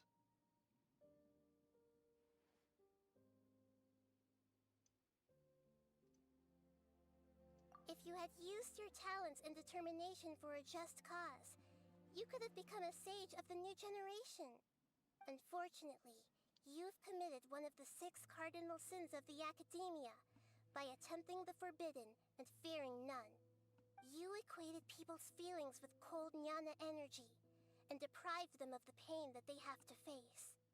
You lured them into these dreams, and even now, remain completely unaware of how evil all of this truly is. Pain? Luring? Those kinds of things haven't existed here from the moment this world was created. She's right here. This is Ilmon's child, Haidar. My daughter? What's wrong with her? This dream relies on a set network, which means that only those with devices planted in their bodies can enter this world. Carefully think back and retrace your steps. I secretly went back to the mountainside with Haidar. Minar was already there waiting for me, and Haidar was able to see her mother. You mean she isn't actually the real Haidar? No, because unlike you, she can't enter this dream. The moment you came into this dream, it created a Haidar to realize your wish of reuniting with your family. So, tell me, where's the real Haidar? She's still out there on the mountainside. That's right. And she must have been terrified to see her father not in his right mind. Not to mention the monsters in that area. The situation is very dangerous. If Haidar's still out there, then... What are you talking about, Dad? I don't understand. I must wake up right now. I can't leave her there alone. Oh. It seems the others have also remembered something. People try to avoid pain and stay in their perceived bubbles of safety out of an instinct to protect themselves. This is human nature, but it is also one of their weaknesses. However, why are there still so many people striving to move forward, even when they know the path ahead is dangerous and painful? It's because people don't only live for themselves. They have families, loved ones, friends, and communities. They have dreams that they are still trying to achieve. But in this dream, you showed them only the most comfortable and soothing things. This entire world has been built on the foundation of buried and unseen pain. It's all just a well-devised scam. It seems like I've stayed in the dream for too long. I still have so many things I haven't done. I thought gods didn't understand humans. That would have explained why they created such a flawed world where countless tragedies took place. I didn't expect you to arrive at the answer through sheer power of observation. But unfortunately, it means nothing now. If you wanted to spend a little time in the waking world, go right ahead. In any case, I wanted to spend some time alone with Amira. As long as this dream continues to exist, you'll come back. Humans aren't as strong as you think, and even if you're a god, they won't always listen to you. It's time to purge all the extraneous data and noise.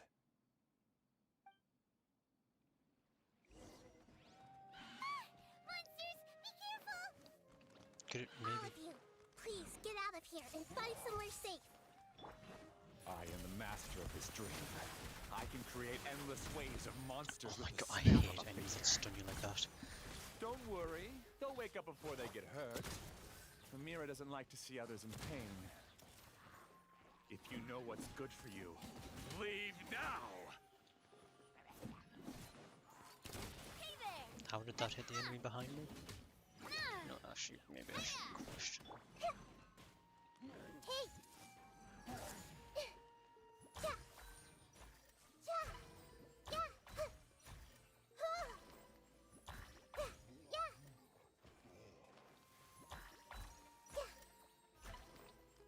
Oh, I'm assuming Ready. that this one doesn't have any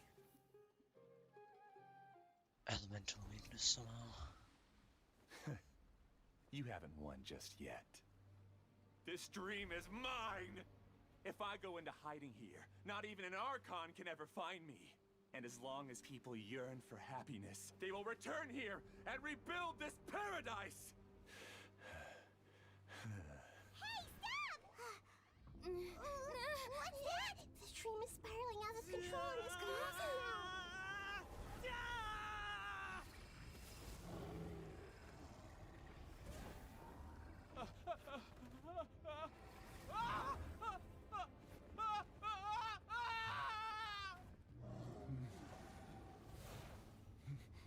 Oh no. Amira! Amira! Amira!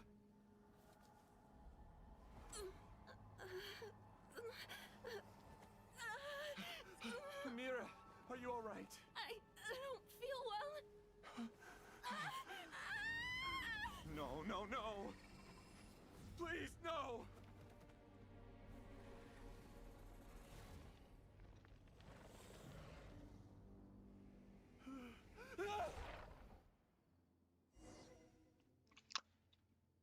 Well then. Get away from there. Don't ruin my flowers. What should I do? Where did he go? Left because he doesn't want you anymore. Loaded.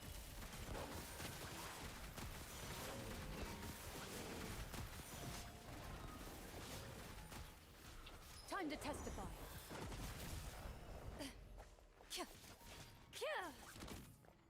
Mind you. Just shut up! Who am I? I'm... Oh, okay. Glad that's over. But what happened just now? He's not very proficient in using the Akasha's technology, and he spent a lot of Jnana energy creating monsters. Now the system is out of control. All the people he created also turned into monsters, including Amira. It's terrible, even for a dream. Even Paimon's freaked out. Paimon can't imagine what they're going through. The good news is that the chaos seems to have subsided. Now we only need to wake up the people here and let them return to their real lives. Amira. My dear Amira. They're all gone. It was just a big dream after all. I couldn't change my fate, and my knowledge turned out to be useless. What a cruel world.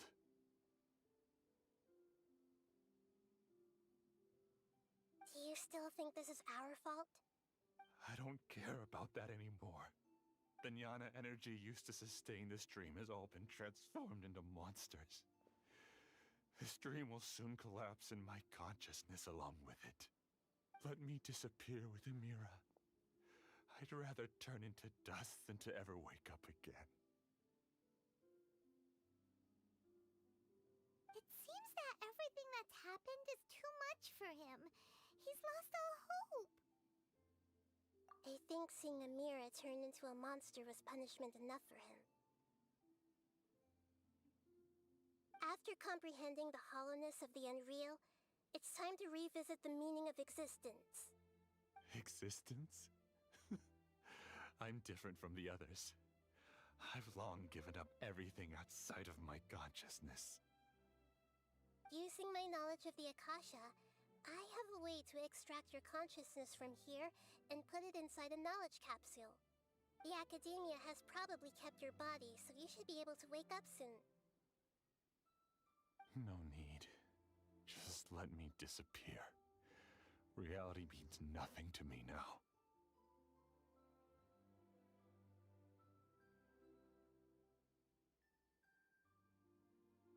This isn't compassion. I won't let you escape your punishment by simply disappearing.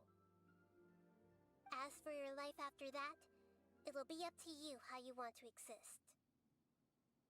Alright, Traveler and Paimon, we should go back. We can finally wrap up this whole thing.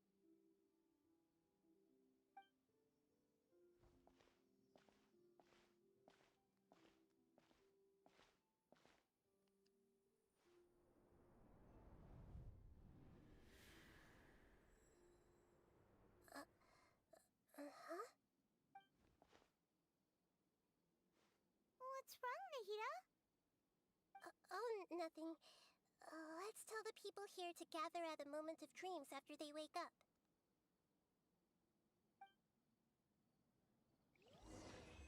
What the hell is that meant to be?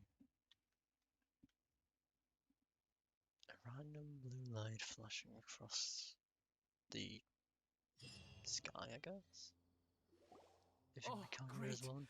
You're awake! Everybody has started to wake up, and we've heard similar reports from around the city as well. From the looks of it, you were able to successfully resolve the issue. Yes, though it took us a good deal of effort. There will be many people gathering here shortly, so please do your best to maintain order. I need to go to the academia with them now, but we'll be back soon.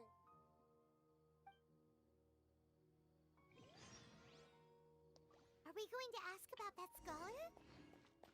Yes, but it may take some time for him to wake up after his consciousness returns to his body. We can leave the rest to the Matra. I'm sure they'll have a good time deciding on what punishment he gets. Oh, it's the great Dendro Archon. How can I help you? I would like to check the registration records of a Kasharawar scholar. He should be in an unconscious state right now. Okay, just a moment.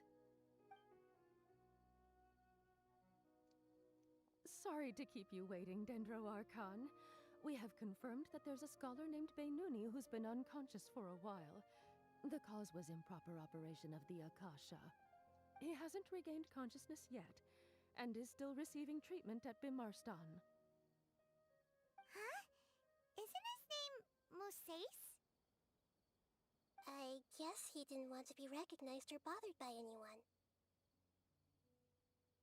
Please, give the knowledge stored in this to the Matra and ask them to import it into Beinuni's brain. Understood. But for safety reasons, I need to know why. It's simple. This contains his consciousness. It's long been trapped inside of a dream. He's committed an act that affected the safety of Sumeru. After he wakes up, I'll inform the General Mahamatra of all the details. I see. I'll take care of this right away. Thank you, Great Dendro Archon. No problem. Alright. Everyone should have gathered at a Moment of Dreams by now. Let's head back. I have a feeling there's going to be at least 15 people in total that have arrived there.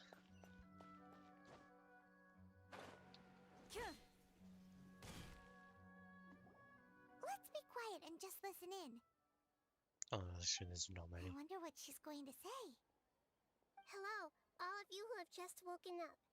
I'm sorry for interrupting your beautiful dreams. I may have acted a little cold when handling things in the dream. I sincerely apologize for that. Dreams have amazing power. They inspire us to remain resolute in the face of adversity and help those with aspirations achieve their desires. But dreams also have the potential to exploit people, confuse the senses, and distort the truth. Unfortunately, you were all chosen as prey for an elaborate scheme. As I've said before, I am still learning, and cannot fully empathize with the pain of all the loss you've experienced. But just take a good look around you, and you'll see many other people who have had similar experiences. You should be proud that you've been able to gather here and look toward the future together. The path of life is long, and it's hard for us to see the destination. This leads us to ask a lot of difficult questions. What's the meaning of life? What's the purpose of my existence? Why do I keep experiencing pain and loss? Of course, the most comfortable choice is to stop progressing. Give up thinking, and just keep repeating whatever you're already familiar with. Whenever you have such thoughts, just look at the people and things around you. Some people work hard all day so that their families can have a hot meal on the table at night. Some people travel all over the world in order to create art that resonates with all of Teyvat. Some venture in search of the world's secrets to prevent rapidly approaching, yet still unknown, world-shattering catastrophes. Life is not just about yourself. Each and every one of your actions shapes you and the world around you. Look, friends and family will remember what you've done, and even some people you've never met may benefit from your actions. Therefore, many people will strive forward to forge new paths, even if they have to endure great pain to do so. Once you begin your journey on that same difficult yet rewarding path, you'll come to know the answers to those big existential questions. yet they will no longer feel as life-defining as they did before. But if you were to believe that life is nothing but an empty, ephemeral dream, then that's also the only thing it'll ever become. You are free to choose how you want to live your lives, but as your Archon, I should first make this information known to everyone. In the end, it's up to you whether you want to embrace a beautiful dream at the cost of your real life. Nahida said she wanted to speak with us alone. It Did seems she? like she went to the plaza in front of the academia. Well, I guess that never happened in the little dialogue scene. Oh.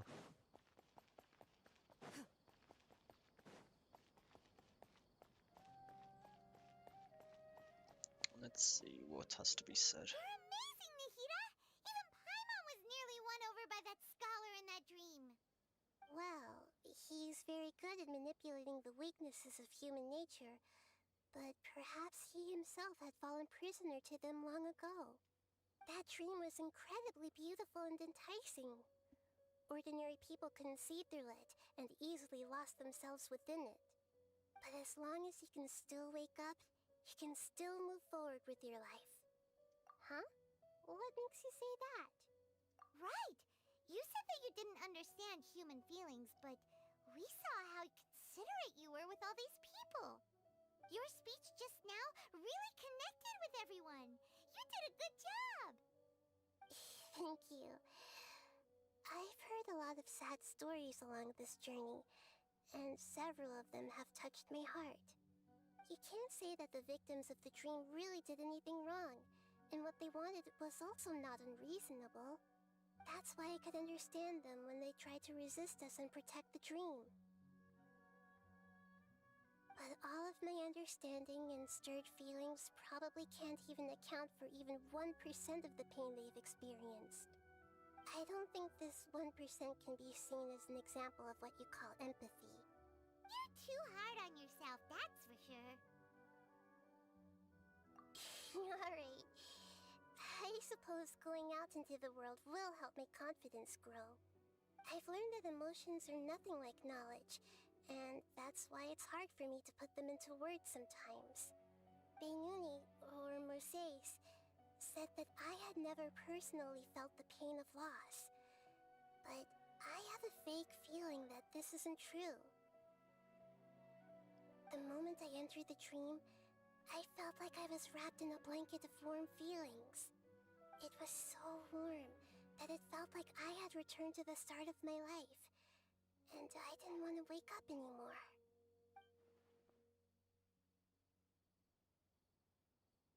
But when I opened my eyes, the feeling was gone without a trace. If I have to make an analogy for it, I would say I can no longer see words on a piece of paper after they have been erased, but I can still see the slight indentations of where the words had been written. But now that I've experienced this dream, I think I can say with confidence that I won't dwell too much on the meaning of that warmth. It's enough that I can tell I was once supported by that warmth, and its existence has allowed me to get to where I am today. If I dwell too much on its exact nature, I would be putting the cart before the horse. I gave a speech to inspire my people, so if I were to fail to live up to those words myself, then that would be too embarrassing.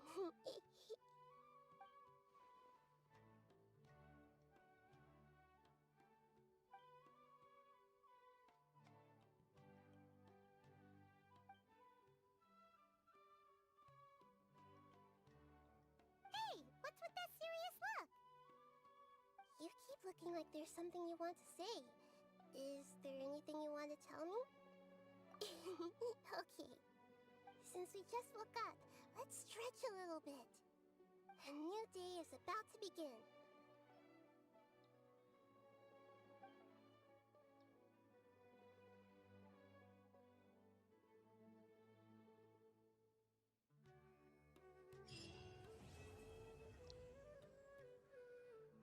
I did not expect that story quest to revolve all around a dream network. But I guess that's fitting for Sumeru after the Archon quest. Only one left, and this should give me the boss I need, finally. Where the path lies, where lies the path home? Sorry.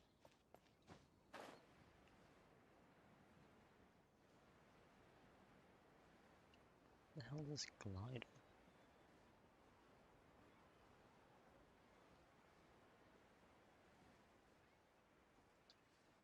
Oh wow, that's a pretty large box for it to be in.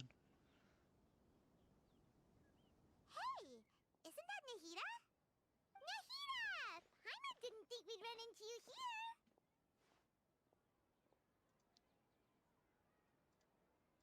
Oh, hey there. It's been a while, hasn't it? What have you two been up to? Mining, fishing, cheating, catching crystal flies. Okay. Seems like you've been enjoying yourselves. How about you? What are you up to now? I'm just looking out for some leads while getting some fresh air. I noticed that I have some blurry memories after saving Ermin's soul. I almost feel like there's still something extremely important I need to do. But I can't remember what it is. Why is that? Don't worry, we'll help you remember. Thank you so much. Since you're willing to help, I have something I'd like to show you.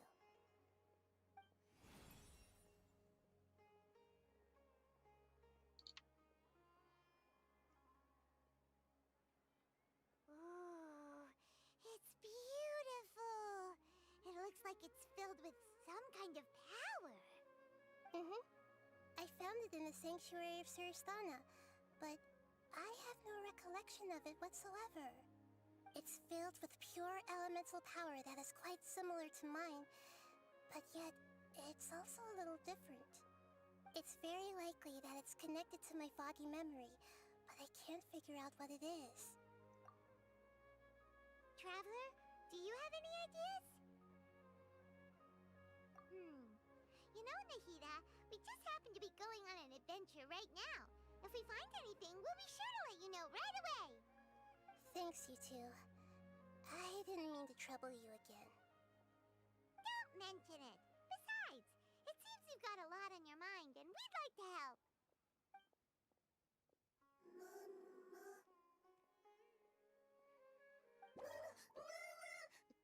Hey, get out!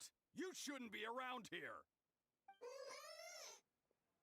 I'm sorry, Lesser Lord Kusanali. Fungi don't usually come near this place. Last warning! Get out before I kick you out, you hear? Hang on. I think it's trying to tell us something. But Great Dendro Archon, it's a monster! Please, don't worry. I think I understand. Seems that it wants us to follow it. You can understand it? Even though different creatures have varying habits and ways of communicating, the emotions we experience are all the same. I can feel its anxiety and fear. It's in dire need of our help. Well, fungi are kinda cute, but...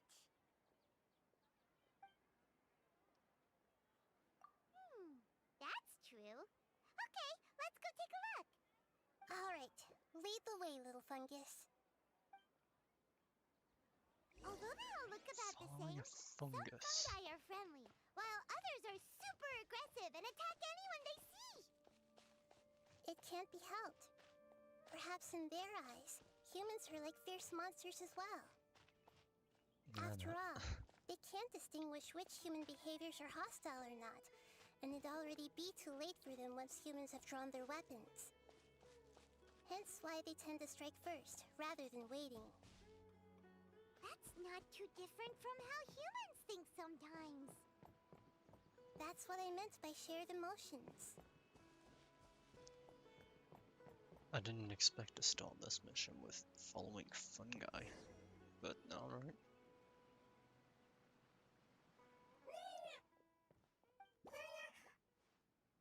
It appears appears it was in a hurry because of this unconscious fungus. Seems like they might be family. So maybe this fungus wanted to bring Nahida here to help its family member. Probably. Although fungi are simple creatures, they're very sensitive to elemental power. Maybe it noticed me on my way back and thought I'd be able to help. I'll take a look. I should be able to help if it's just a common illness. What is it, Nahida? Strange. Very strange. This fungus didn't develop from a spore. It's an elemental life form. Huh? An elemental life form? Yes. Although the fungi you normally see are capable of using elemental powers, they're merely borrowing elemental power from nature around them. As for this fungus, it has elemental power flowing through it. Definitely not anything like your typical fungus. Exactly. This is very interesting. I've never seen anything like it. So this is a first even for Nahida. But that's not all. There's a large void within its elemental power. The void is stopping the elemental power from flowing normally, which must be why it fainted. So do you think it'll wake up if we can fill the void? Yes, and I just so happen to be good at this sort of thing. I'll see what I can do right away.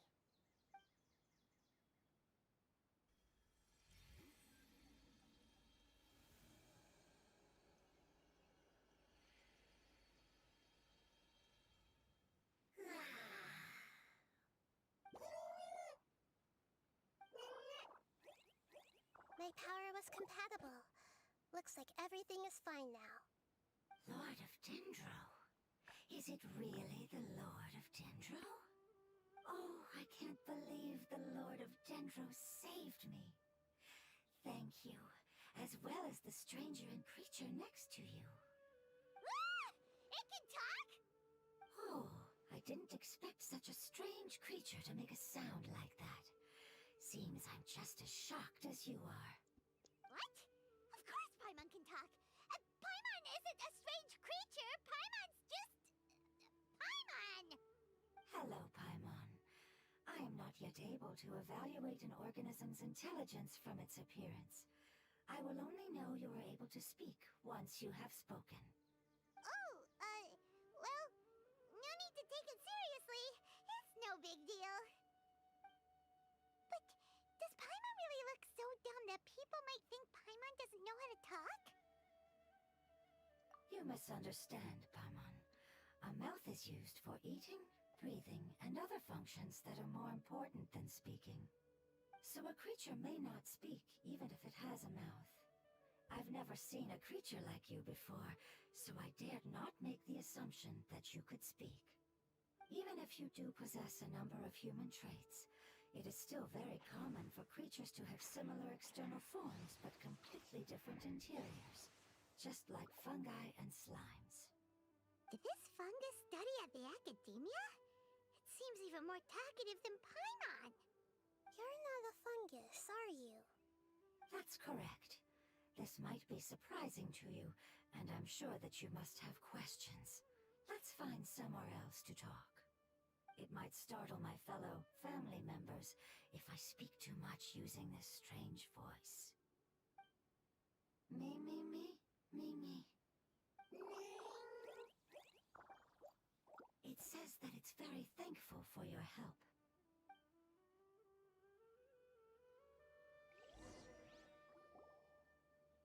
I was confident that I knew of all the creatures in Teyvat.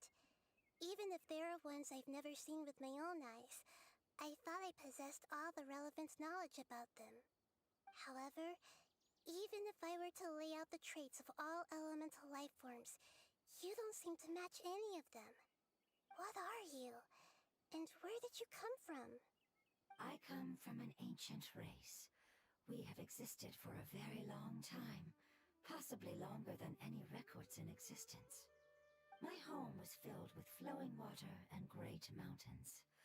Lush grass covered the land, and my family and I lived in bliss and happiness. Until the apocalypse came and changed my home forever. A horrifying power consumed all there was. The seeds of catastrophe nested and grew inside of us, twisting and warping us, causing us to lose control. We were victims of the apocalypse, yet in time, we also became the apocalypse itself. The apocalypse? I'm not sure what it means either. It sounds like some kind of old fable. It's a long and complicated story. It will take me some time to explain it clearly. Don't worry, we'll listen. Please continue. I was lucky and managed to survive. Afterward, I left with some of my family and came to Sumeru to search for a way to rescue my homeland. We came in contact with many species and learned from their cultures and knowledge, hoping to understand the truth behind the apocalypse. We later found out that humans know the power of the apocalypse and refer to it as forbidden knowledge. Your home was destroyed by forbidden knowledge? Does that mean you're from the desert? It's said that they are looking for a way to save their homeland, but the catastrophe of the desert should have ended a long time ago. The Lord of Dendro is correct. We are not from the desert. I would very much like to tell you the location of my homeland, but unfortunately, I've forgotten. That may sound a little odd, as it is very important to both me and my family. Yes, how could you forget? I am a life form that was contaminated by the apocalypse.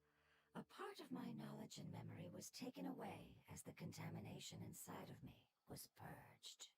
Ah, I get it now. So the void of elemental power was left behind from when the forbidden knowledge was purged. I'm sorry. I hadn't considered that kind of possibility. That's okay. Lord of Dendro, there is no need to apologize. Without your help, I would have lost more than just my knowledge and memory. And not only did you save me, but you've also already rid the world of the remaining forbidden knowledge, right? That's right. The forbidden knowledge is no more, and your homeland should be safe now. My home should be safe now. We can go home. For the longest time, this moment has only seemed like a dream. I never knew it would become a reality so quickly. I was unable to fulfill our calling. I never found a way to save my homeland, and I have even forgotten where it is. It's not your fault. You've already done everything you can. Every species paid a grave price in the fight against forbidden knowledge. This is not a responsibility you should carry on your own. You mentioned that there were other survivors besides yourself. Where are they? Maybe they'll remember. The apocalypse put us through immense pain. Many of my family members have already met their end. I'm not sure who else is still alive. Don't worry, I should be able to find them. Just leave it to me. I'll leave the rainforest to the Aranara. And as for the city, there are a few nice kids that should be willing to help. Oh yeah, they'll give us a hand. Give me a moment. I'll contact them right now.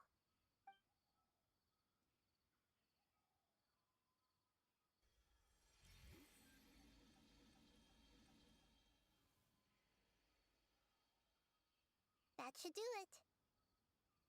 It may take some time to find them, so let's wait for a bit. Thank you, Lord of Dendro. We all believe that you will keep your promises.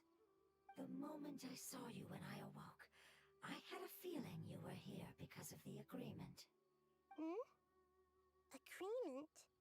You might not remember, but this is a prophecy that we deeply believe in.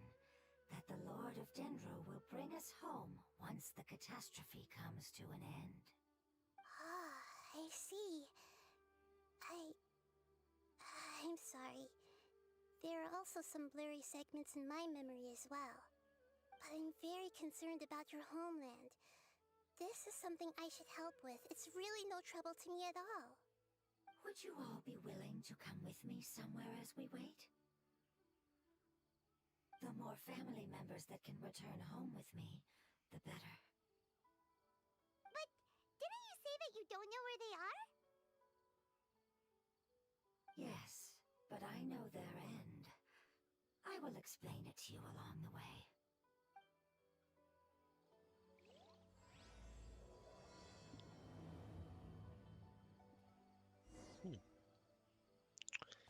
Interesting start to a quest. Talking fungi. That's not something I thought I'd be experiencing.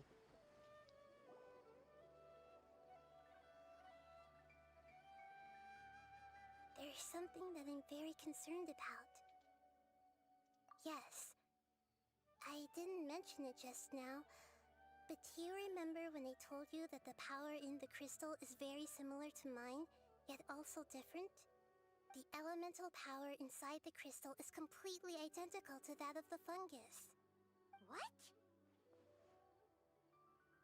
Exactly. The prophecy that it mentioned was probably an agreement that I made with an elemental life form that once represented its race. I had to deal with the forbidden knowledge to save their homeland.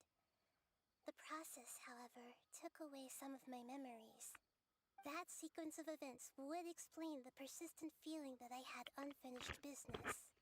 Makes sense. Too bad it's unable to tell us more. Yeah, I've been trying to think of a place that fits the description of its homeland, but I'm unable to come up with anything. Agreed.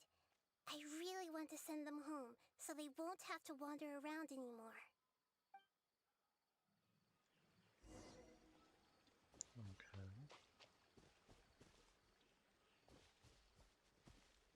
Why do the characters look at The road here is a little rough. I'll lead the way. Don't worry, Paimon can handle any road! Ah! Enemies! You're up, traveler! Okay. Need Coming at ya! Cha! Ha-ha! Hey there! I've just noticed my health is like 5 kids. Steadiest. Amazing. With such skills, you all would have definitely been able to find a way to survive the apocalypse. Hey! Paimon has been meaning to ask. You all didn't originally look like this, did you? No, we didn't. The appearance of our kind will change according to the environment. After communicating with various living organisms in Sumeru, we discovered that fungi are the life form most adapted to live in these lands. Thus, we gradually took the form of fungi and became a part of their group. It's hard to believe that's even possible. The most important instinct any life form possesses is adapting to the environment. I don't think that should surprise you, Paimon. Your hand is shaped like that for a reason, so you are able to grip and use tools more easily. The reason why fungi absorb elemental power is to blend with the environment and fend off natural predators. We are dendro life forms, one of the most ancient life forms in this land. That is why we are so adaptable. So you mean, if Paimon wanted to, Paimon could change into a different form as well? Not as freely, I'm afraid. You would require a long time to make that happen. Although this is common sense to us, it is still extremely difficult to explain. Putting it as simply as possible, changing form requires energy, and energy comes with time. You cannot make a sprout grow into a giant tree instantly, nor can you force a tree to bear fruit overnight. I see. Humans have a term for this. It's called growth. Ah, you're so smart, Nahida! Paimon gets it now! Growth. I see. Yes, then this is what you would call growth. A most beautiful word. I shall enjoy it more as we walk.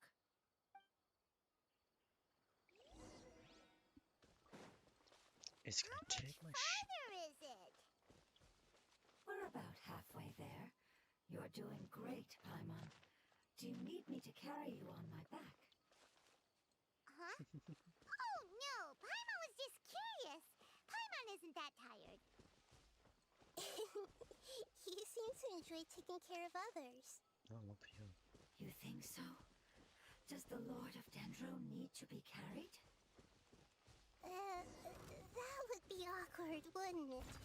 Why don't we fly up and sit on top of my head? We can figure out who will carry who later. We have hostages here.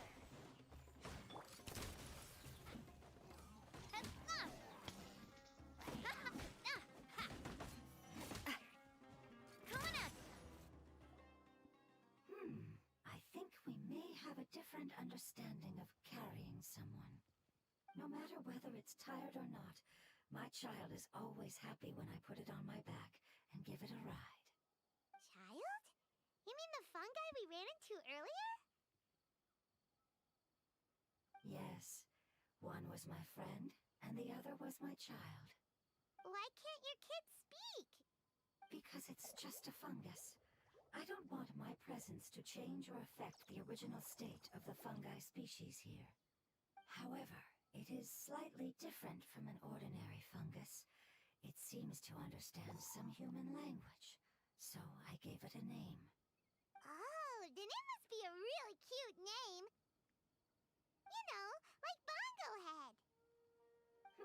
You have an odd taste for names. Huh? Paimon thinks that name is great. Strange and cute at the same time. It's a name only Paimon would be able to come up with. That's right. The name I came up with was not as creative as Paimon's. I learned it from an adventurer. Its name is...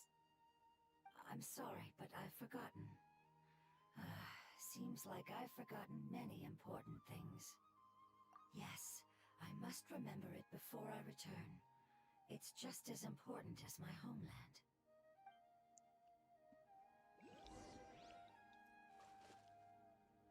Yes, this way. We're almost there.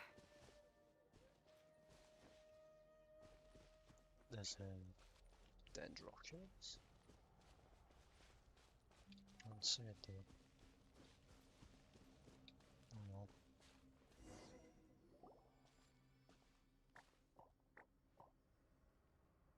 It's the withering. Yes, I have heard humans also call it that before. It's the last form we take when we are at the end of our life. Paimon doesn't understand. It's trying to say that when they've suffered enough and reached the end of their life, they become a tumor of the withering. Yes, I would have also suffered the same fate if it wasn't for the Lord of Dendro's help. So, this is how the withering is formed? Previous research has revealed that forbidden knowledge is the root cause of the withering. But even if forbidden knowledge has been completely removed, its influence still remains, which is why the withering remains even after forbidden knowledge has disappeared. They've been tormented by forbidden knowledge for a long time. It's understandable that they will eventually become the withering. But what a sad and pitiful end. When I left my homeland, flowers like these filled the fields. Each bloom represented an individual life. They grew in the pristine lakes, in the fertile soil, in my home, and in the homes of my friends. They grew everywhere, until the world suddenly lost all its color and became tainted and murky. But it's all right. Our life essence, elemental power, still resides in this flower. After an adventurer clears the withering, I will quietly draw near the area. If I can sense the elemental power of my companions, Then I take them with me. But that would mean the effects of forbidden knowledge could have... It's okay. That's not important anymore. I just hope that they can all make it back home. It's not right to leave them to simply perish in the open like this. Now that we finally have the chance to return home, each one I manage to bring back will make me that much happier. I understand. Just leave it to us. So you're worried about me? It's fine. Forbidden knowledge doesn't exist anymore. It's natural to want to be overcautious when dealing with a highly venomous snake, but when all that's left is its skeleton, there's nothing to worry about. Paimon doesn't get what you two are talking about, but we're all ready to go now, right? Then let's do this! We've dealt with the Withering countless times already!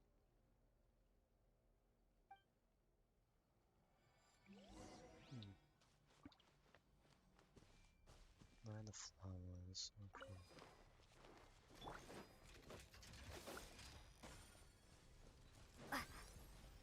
Just get the flowers, that'd be nice. It's all that simple, of course it's not. That's the way! Watch out!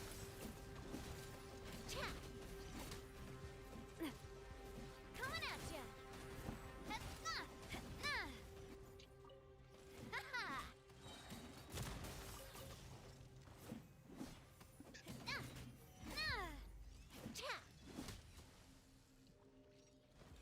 Now it's time to just focus on the withering.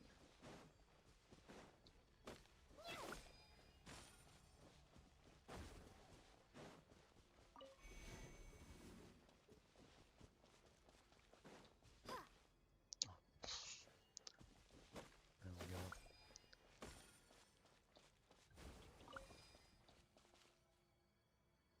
Really?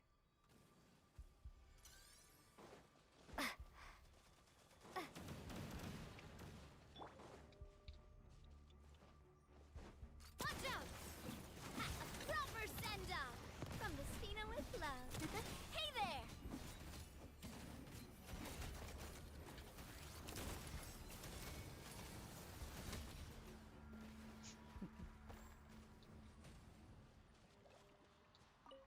There we go. Oh, chest.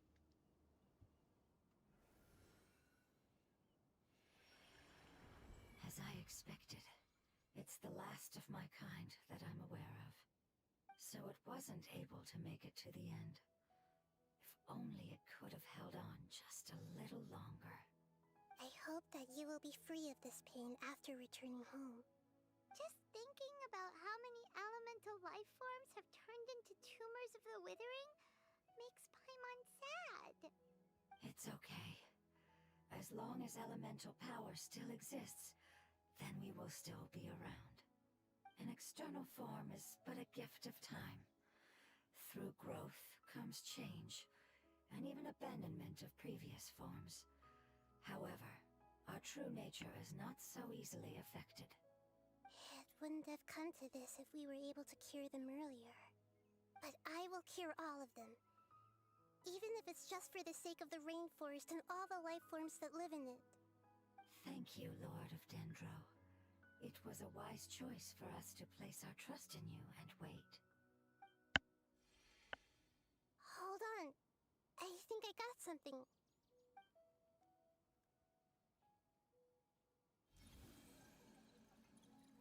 Oh, I see. Okay, I understand. Thank you so much. So, they found a fungus that matches the description I gave them. It's currently unconscious. It must be in a similar situation as I was. We should hurry and go take a look. Okay, follow me.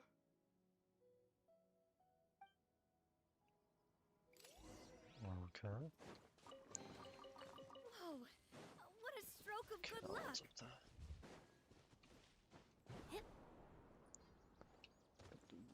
What? How are you meant to get up there? Oh, whatever. I'm gonna get the waypoint instead then. There's another one up in the air. How in the world?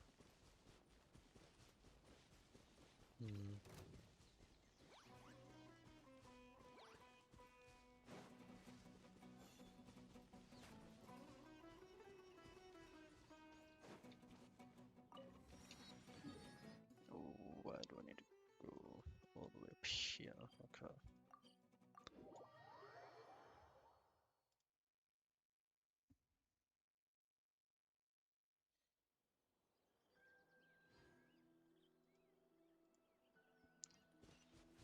Right behind me, actually.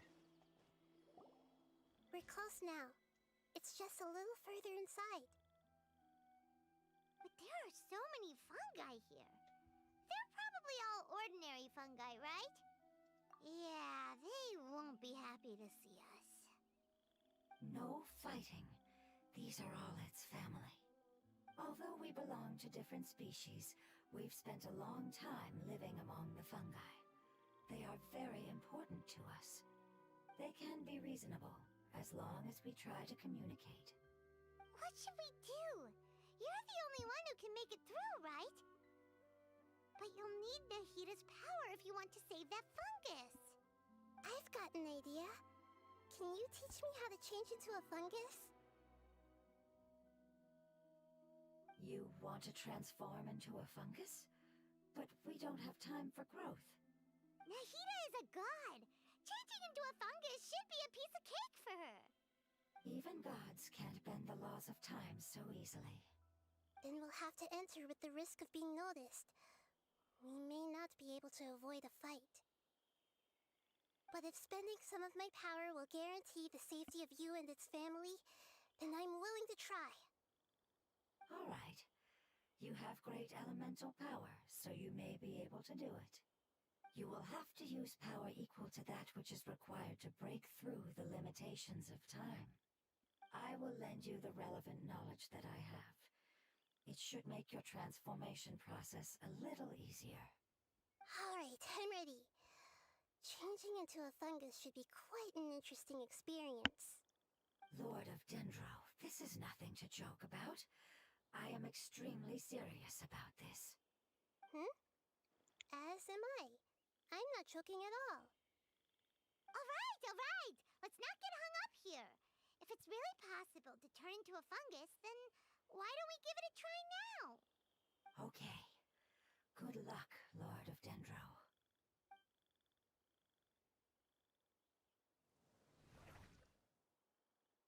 Wow!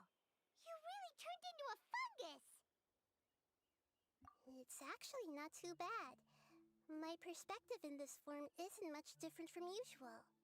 The unconscious fungus is just below here. Can you all help me determine which one it is? Oh, how do we do that? I'll get close to them while you make your way over from above. You should be able to identify them using elemental sight since they're elemental life forms. Then, all you have to do is repeat the correct answer in your mind. As long as I'm able to see you, then I'll be able to hear your answer. Okay, got it. Let me lure away the fungi up top and make way for you. All right, good luck, Nahida. Let's go, Traveler.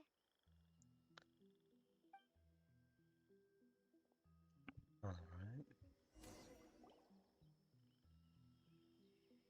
Oh, I don't need to do anything still.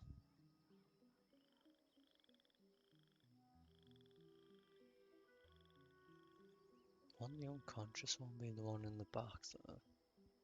Yeah, I can actually There's see a fungus it. on patrol in the center there. It looks pretty vigilant, so I'd better go around it. Move right.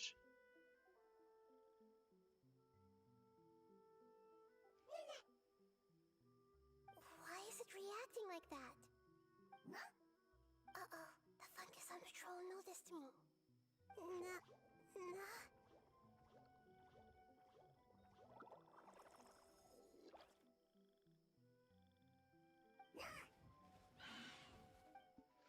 Okay, so going right.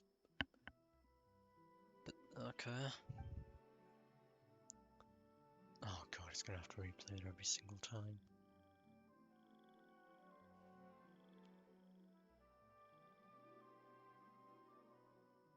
Oh, left is literally clear.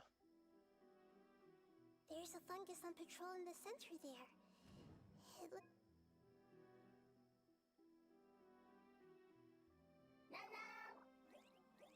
Nana!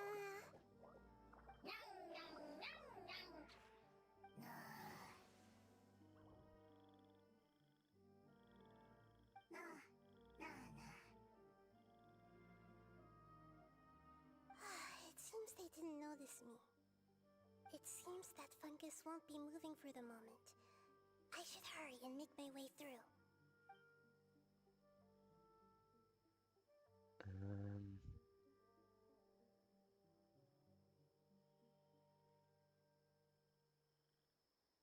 This is the spot.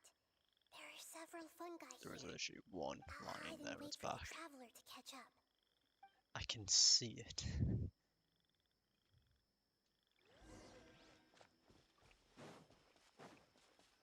That's cute.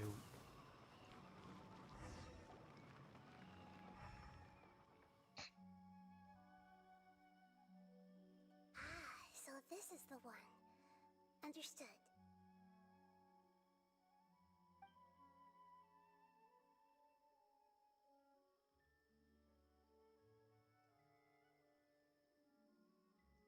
Okay.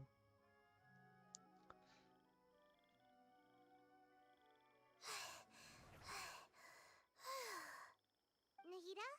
What's wrong?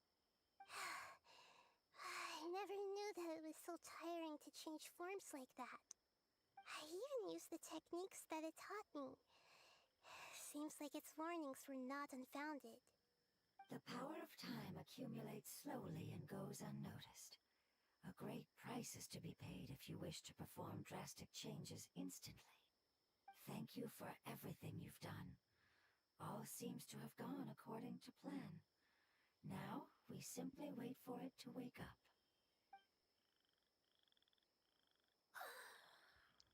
Who are you? I apologize. Language is not easy. Need long time. It's okay, I have good news. Let me explain it to you the fungi way. Okay.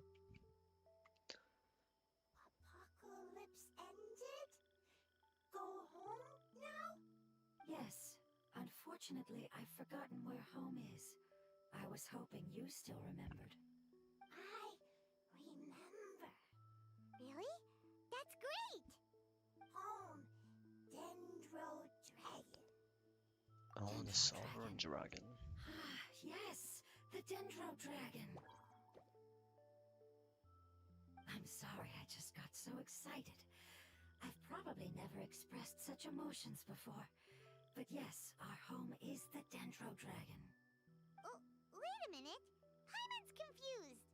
Do you mean the Dendro Dragon as in an elemental dragon? Like Dvalin? Yes, they're both dragons, but Apep, the Dendro Dragon, has been around for longer and has accumulated dense elemental power.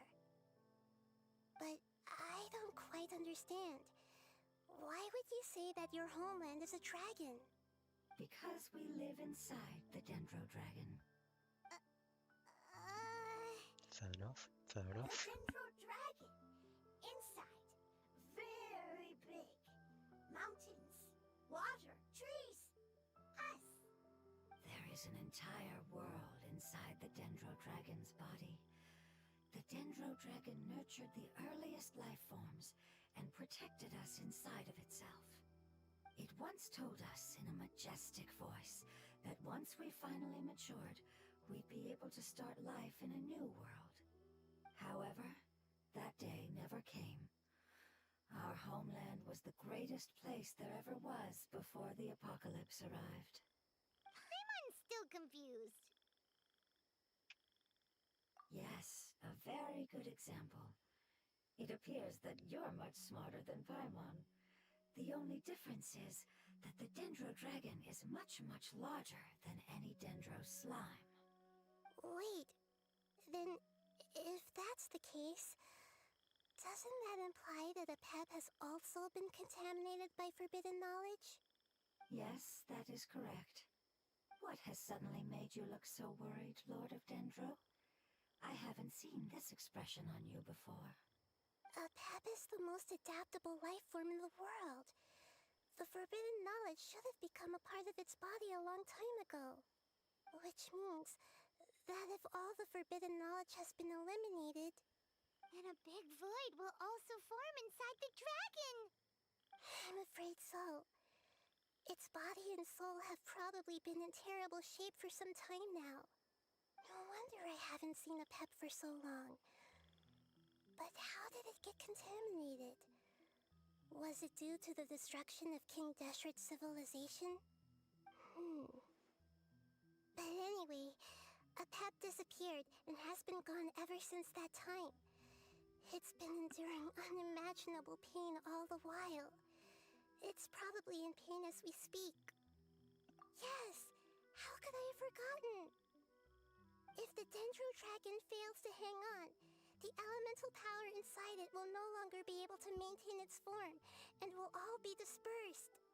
Dendro elemental power of that concentration will cause the rainforest to overgrow. Giant trees will completely block out the sun. Plants and humans will fight over oxygen. Sumeru will no longer be suitable for sustaining life. Hey, what about the crystal? Why don't you show it to them and see if they know anything about it? Yes, I'm sorry. You're right. We don't have time to panic. Have you two ever seen anything like this before? No. Its power feels very familiar. Like something from our homeland, but I don't know what it is. I'm sorry our memories aren't very reliable. It's okay. I'll contact my helpers just as I did before and see if they can locate your other family members.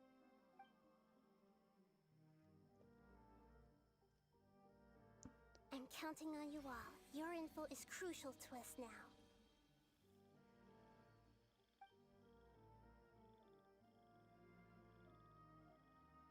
Let's wait for their reply again, though I know waiting can feel unbearable at a time like this. Thank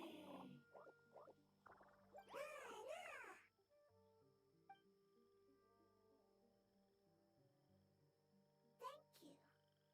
Family bringing fruit. I explained to them that you aren't hostile. After seeing you save it, its family is very grateful to you. Go home, thief. Hard decision. Don't know. They are weak. I worry. If waiting, then I hope. Don't worry. I understand what you are trying to say. Family is very important to us, no matter when we were actually family. It has done a lot to protect this territory and can't help but worry now that it's about to leave. Can you do one last thing for it while we wait? Of course. I can relate to how it's feeling. I need to organize my thoughts as well. Thank you. Thank you. Tend soil. Food. Don't like plant invasion. There are two things that it wants you to do. One is to look after the land that the food is grown in, and the other is to drive away the plants that are trying to invade the area. Soil. There. First. Seed. Here. Paimon understood that. No need to translate. We'll take care of it right away. Alright. Oh damn, I actually got quite a while away. Oh, I've taken the small route there, not the long route.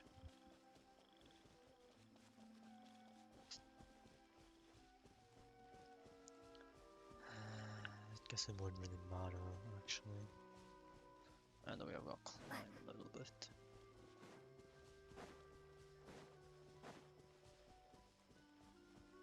Let's see. Plant the seed. Yep.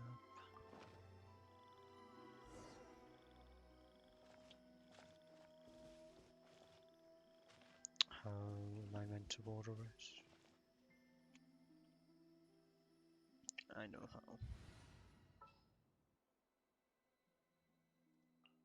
We can do this! We planted all the seeds! It's time to handle the invading plant life! Oh.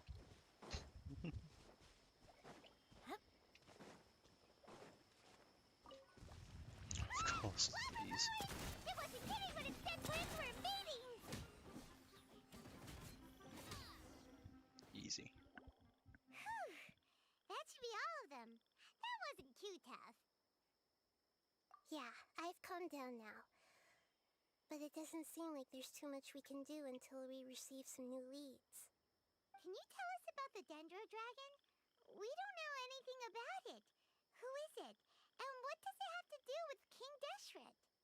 Well, the history of dragons starts from the very beginning of Tevat. Sumeru was Apep's territory. In those days, the lush rainforest covered the entire nation. Oh, so there was no desert back then? Not at first. That came when a giant spike fell from the sky, turning a huge section of the rainforest into sand. In an attempt to adapt to its new environment, Apep changed color from the emerald green of the forest to the yellow of the sand. No wonder those two elemental life forms are always talking about the importance of adapting. Apep has always seen itself as the master of Sumeru, and has refused to recognize the new order that was established. Even now, it probably still holds great hostility toward the gods. However, powerless against the power in the sky, and then the forbidden knowledge many millennia later, it's been unable to stir up any trouble. Conflicts between the two sides are destined to continue until a balance can be found. As far as I know, Apep had been slumbering in the desert, and King Deshret had taken a great interest in it. Maybe this is why Apep was contaminated. I'm not sure what may have led it to become involved, but rescuing it is definitely our top priority right now. The crystal that I have in my possession is probably the key that links the two matters together. Can only hope about that one.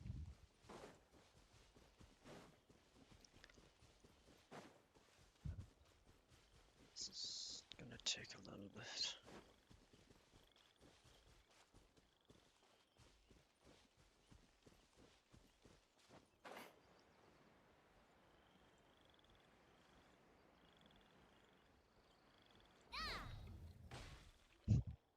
Thank you, Lord of Dendro. Family happy.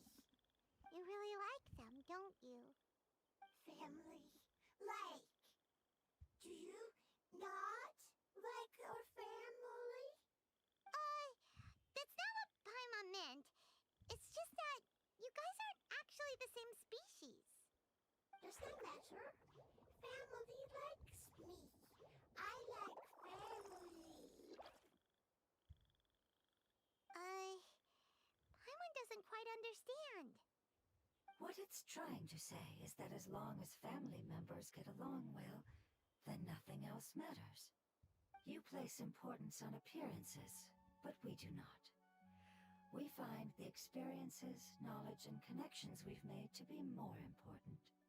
These are all things that are more reliable than mere external appearances. These are the fruits of time, and the essence of what it means to grow. Oh, Paimon gets it now. Looks can always change, so what's inside of us is more important. It wouldn't matter. Paimon would still be able to recognize you right away.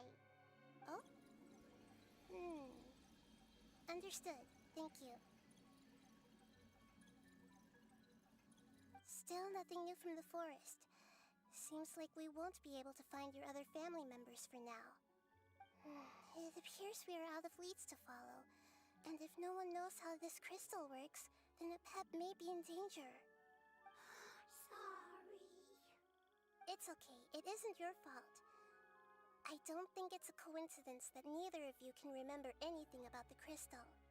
Maybe it's because the crystal has a very close connection to forbidden knowledge, which causes memories of it to be unclear. And if that's the case, finding the other fungi still wouldn't help us at all.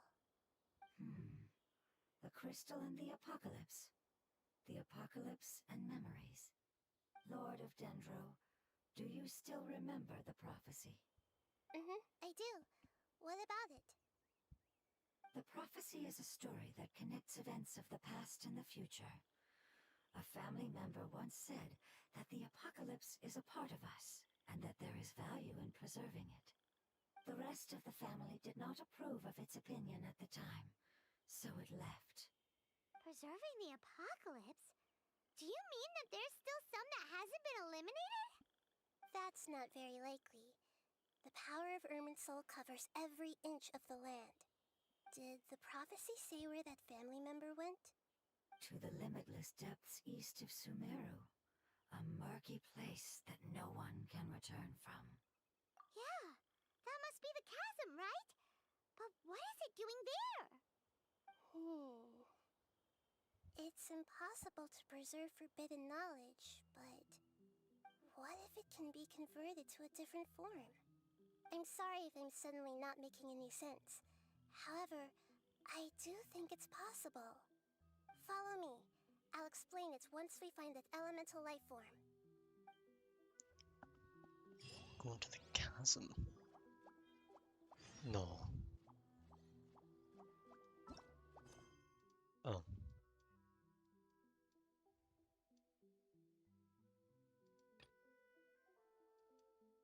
Oh no, I've started a world quest in Natlan. Uh-oh.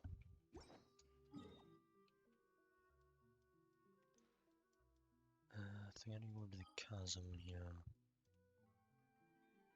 Oh, I was thinking it's gonna take here. Guess not. I thought it said something about completing a world quest. I guess I've already done said world quest. Actually, it might have been the one that unlocks the chasm entirely.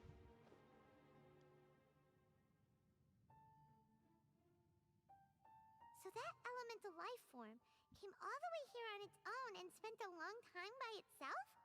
Wouldn't it already have become the Withering like the others? There is a chance that it could avoid that end, using the power of something here. I'm referring to what was used to fight against the Abyss. It once repaired the rifts of Teyvat long ago.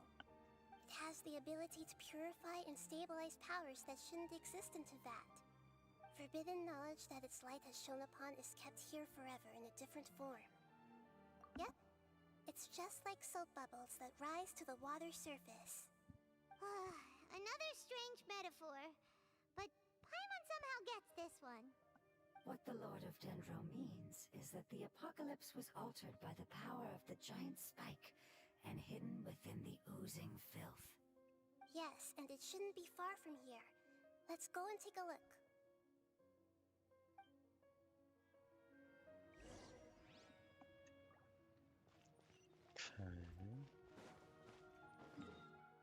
There's no waypoint to really get me close enough there.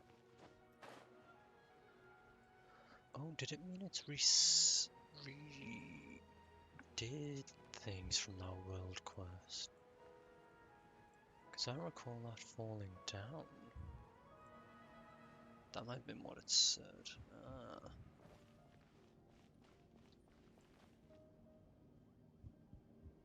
That's not a fun look in any way.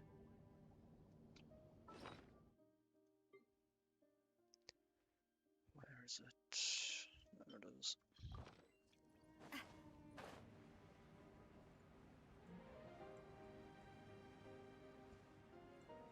If I remember right, that makes them stronger. Looks like we'll have to clear out the oozing filth in this area. You two should be able to take care of it, right? Yep, we know what to do. We'll just use the lumen stone on the oozing concretion. I'm stuck. Coming at ya! There we go.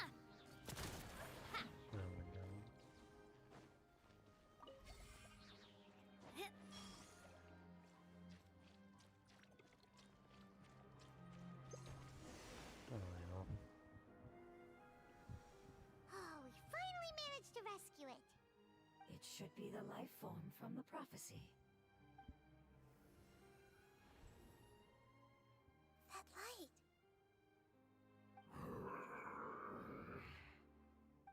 Wait. Something dark is coming out. What's going on? Didn't Nahida say it was purified? Maybe it's because such a long amount of time has passed.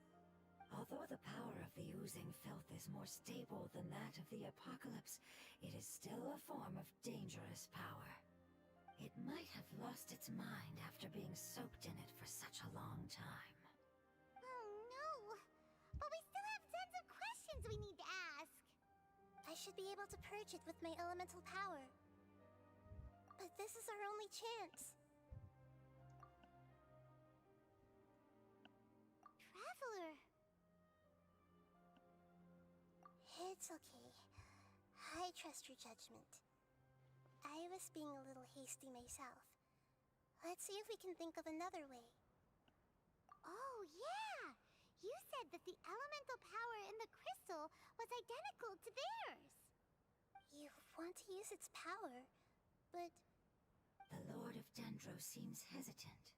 I too would advise caution. It's risky to use its power without fully understanding its intended use. Don't understand! This no good, that no good. Save lives, important. Yes, I understand, but this is our only chance to return home. We cannot afford to be careless. It's okay, there's no need to argue. I'll think of something to do about the elemental power that will be used. How about this? Traveler, you could try using it. I understand that you have an amazing resistance to forbidden knowledge. Don't overdo it, Traveler. Paimon will be worried.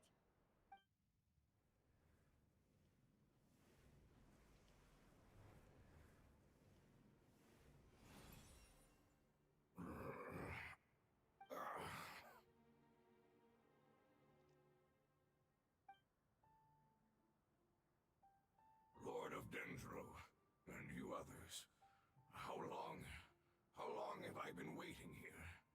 Yay! Looks like it worked!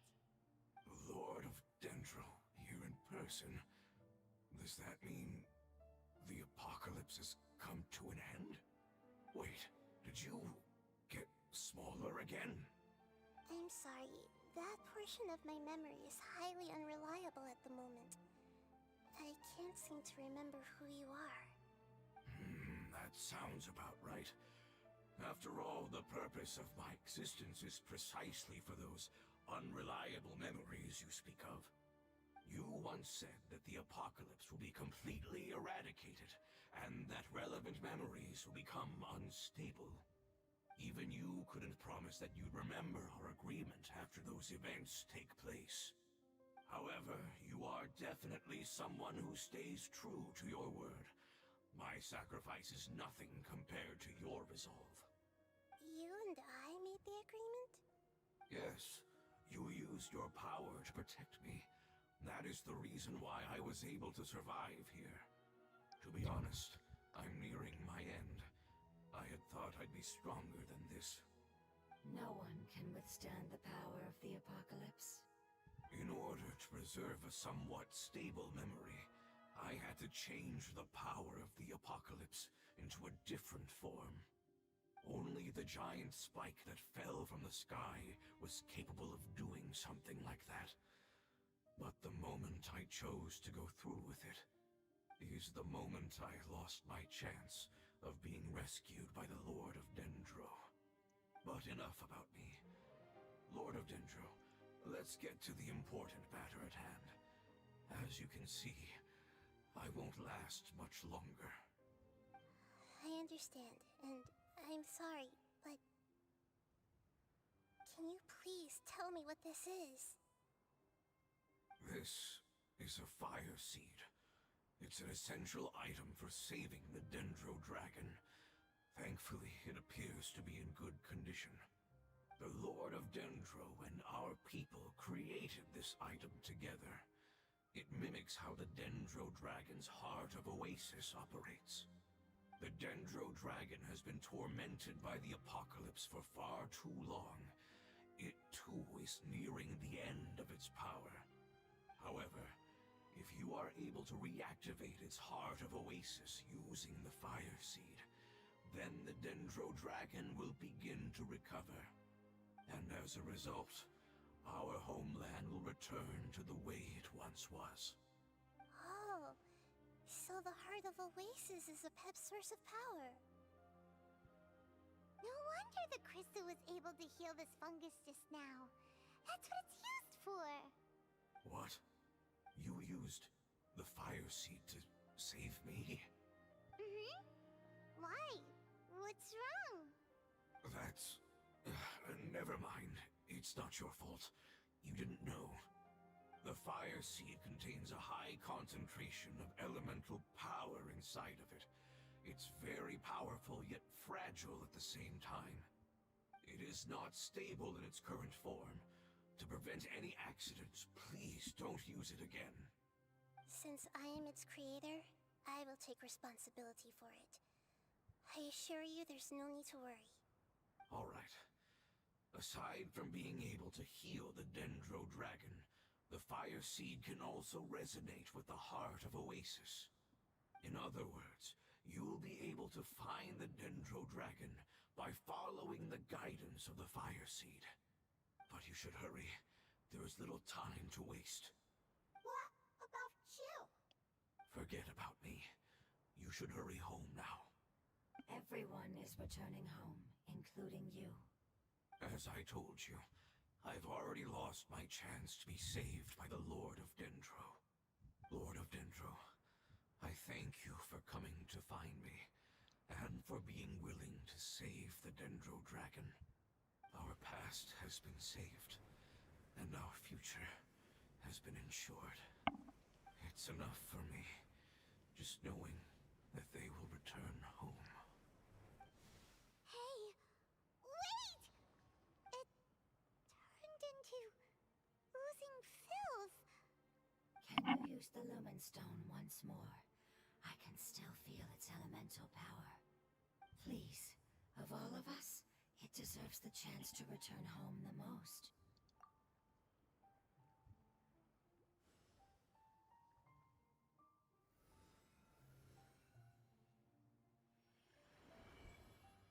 This is a small ball of light that it left behind. I can feel it. I can feel its knowledge and emotions. It has all returned to its original elemental form and is becoming one with the other family members. Do not be sad, my friends. Its wish has come true, and it's very happy right now. Because its external form doesn't matter, right? Yes, because our external form does not matter, and our home has been saved. There is nothing more important than being together with family. Let's go!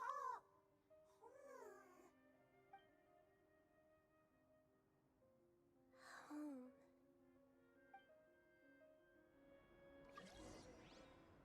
New mail.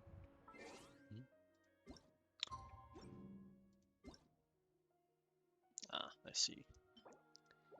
A character I've never met. Interesting.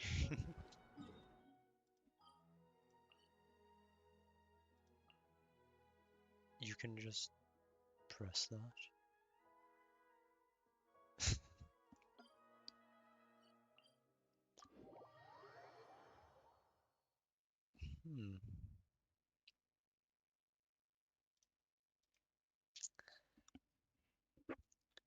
How the hell have I managed to get so far in this game and not know you can just tap that to say where the mission goes?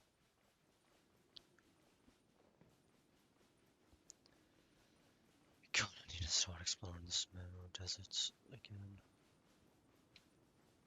I'll at least get the waypoints to make life easy. Let's see.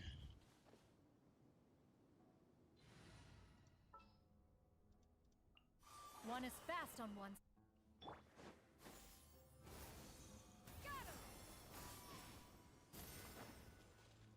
Should be able to get from there. theoretically.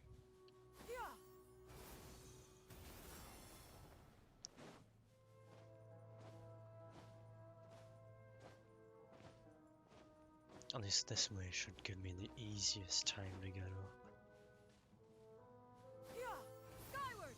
It's also Dendroculus, so bonus. Oh, thank God.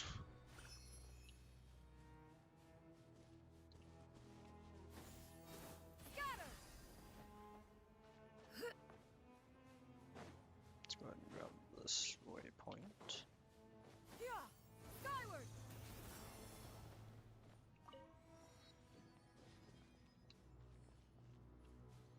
Not really in the mood to fight the Fatui enemies. They're annoying.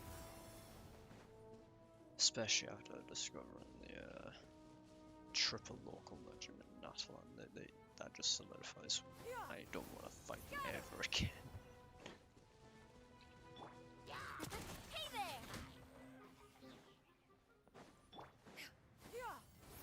That was so unnecessary.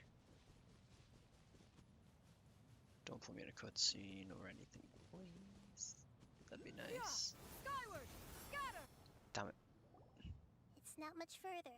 Follow me. We're close now. That was so unnecessary.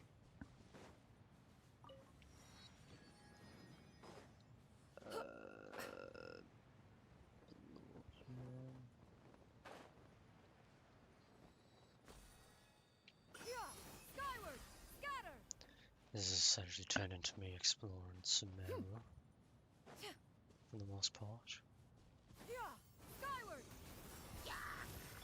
Coming at ya!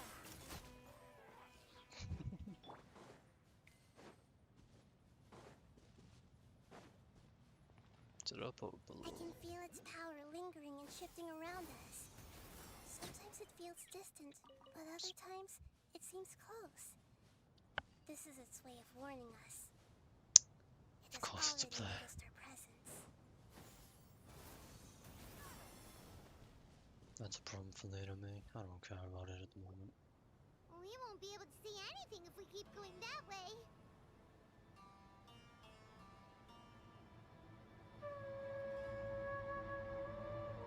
Hey, look! Something's over there!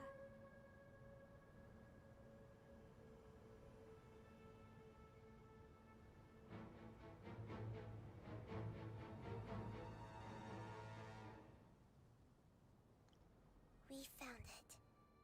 A pep, the Dendro Dragon. Paimon knew it would be big, but not that big! Puny god, puny human, leave my domain. Frail life forms like you cannot survive in the endless sands of the desert. A pep, we're here to save you. I do not need saving, especially not by you, brewer. You are no different from Amun. Both of you have only existed for a fraction of what you know as time. Yet you call yourselves lords of this land by leaning on the heavens' glow. You're better off paying attention to your path ahead, as you will fall where you've fallen before. I know that you hate both gods and humans, but you've grown too weak now. Can't you let go of your hatred, even for only a moment? Let go? For only a moment? Foolish Boer, you will find no gratefulness from me, even if you heal me. You will only be reviving the dragon that will destroy Sumeru and the Seven Nations. No, you're ill, that's all. That I am. Time will bring death to all. It's unavoidable. Although I am gravely ill, my mind remains clear. I am different from the ancient dragons that came to terms with you. There's no need for this. There's no point in fighting. What we need is the truth. The truth. The shackles that the God of Wisdom cannot escape from. I have paid dearly for the truth, and you shall do the same soon enough. Hey, don't leave! Careful! Something's coming! Ah! What is that? Paimon's never seen that before! It's our family. Huh?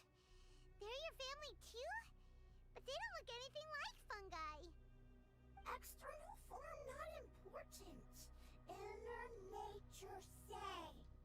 The composition of their elemental power is identical to ours. In other words, they're residents of our homeland. Is this what they've become after experiencing the apocalypse? This is also a form of adaptation, although a most gruesome and pitiful one. Many of our family members never made it out of the Dendro Dragon. They've gradually taken this form in order to survive the apocalypse. Is there any way to avoid fighting them? Hey! Can you guys talk? We're here to rescue you!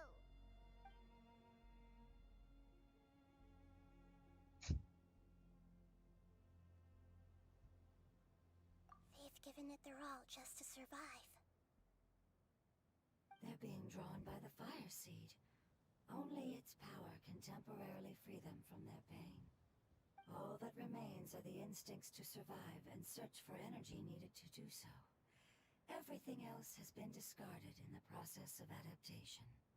So this is the result of forbidden knowledge. Would our world become the same if forbidden knowledge was allowed to rampage across Teyvat? Like fish struggling on land, unable to find a single puddle of fresh water in the entire world. Yes, but please try to be gentle with them. They are not evil in nature. All they want to do is survive. Well then. I thought that was like something about these, but I guess not. Jesus Christ. Please. Leave it all to me.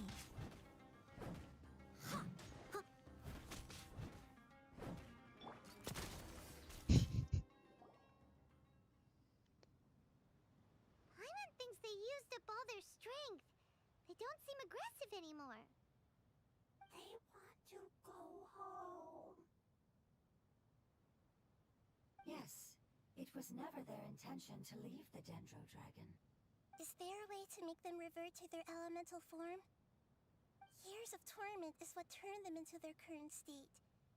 Their external form has become their shackles. It seems only the fire seed or Epep's Heart of Oasis can save them. But it'll be risky if we use the fire seed again.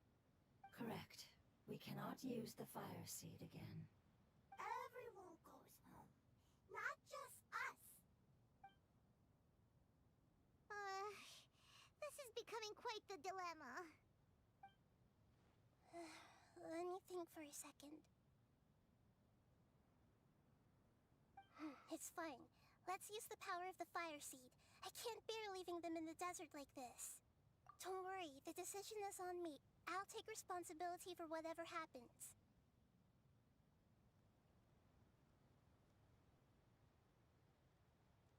It won't require much elemental power. I'm just worried that it'll become unstable.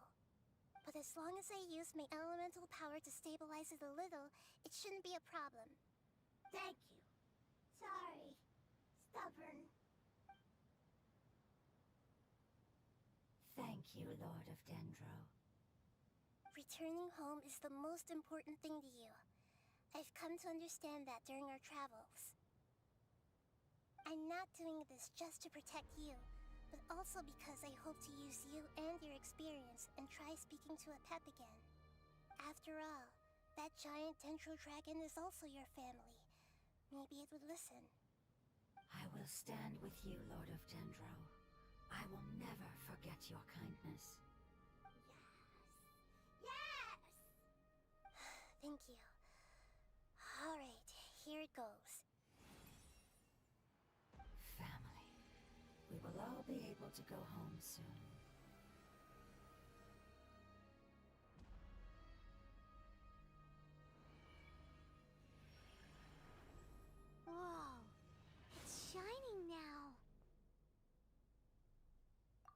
Enormous amounts of knowledge and emotions are moving inside of me. They're all very excited. To imagine such growth could be achieved in such a short period of time.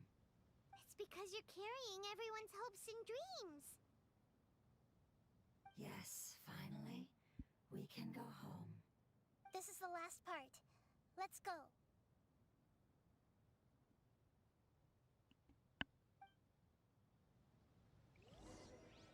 Okay. Huh? Oh, okay.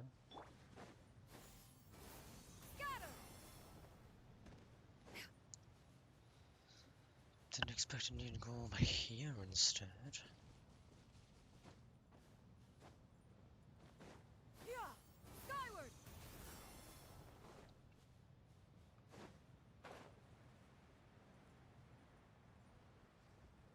How the hell does a dragon of that size hide over here?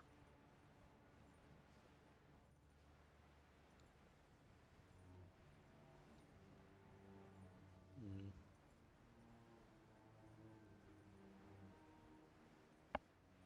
Another one of those mech things, whatever they were called.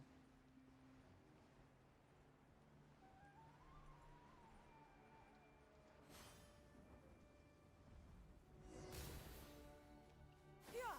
Skyward! Scatter!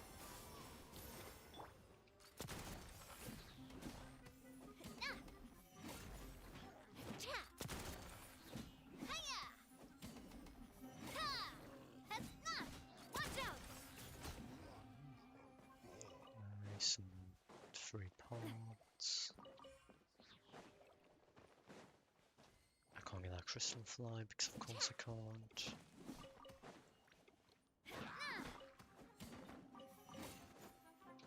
Coming at ya! Hey there!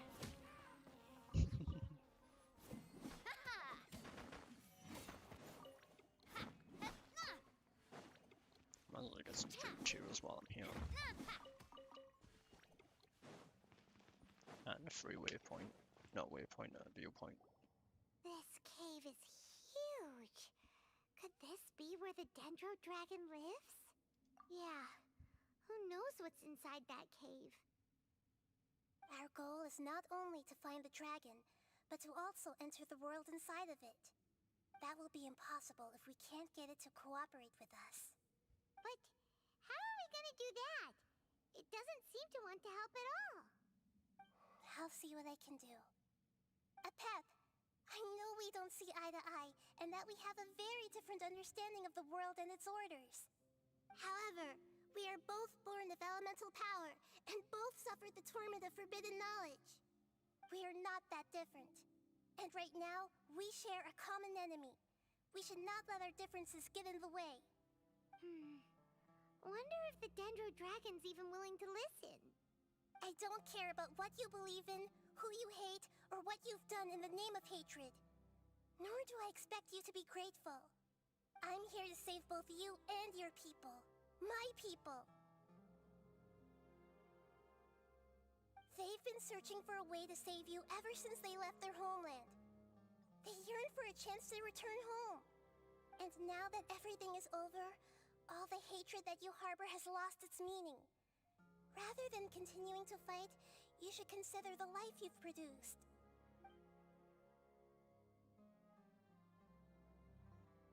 No response. Your eagerness to survive means that you haven't given up on that world yet. If you claim to know so much more than I, then why don't you truly think about why you want to survive? And why you're so vengeful?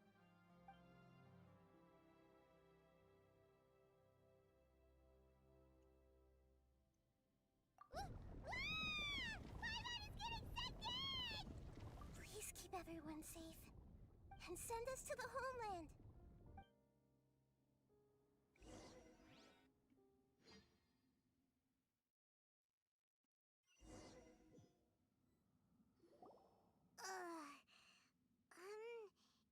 Nahida, where are we? Huh? And what about the traveler? Where'd she go? I was only able to ensure that we made it here safely. It's possible possible we arrived at different locations. Well, then let's go have a look up ahead. Paimon's feeling really worried. Yep, let's go. I wouldn't worry too much. The Traveler's no pushover. Paimon knows that.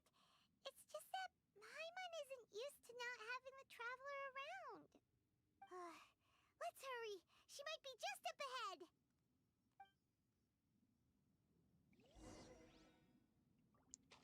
Alright.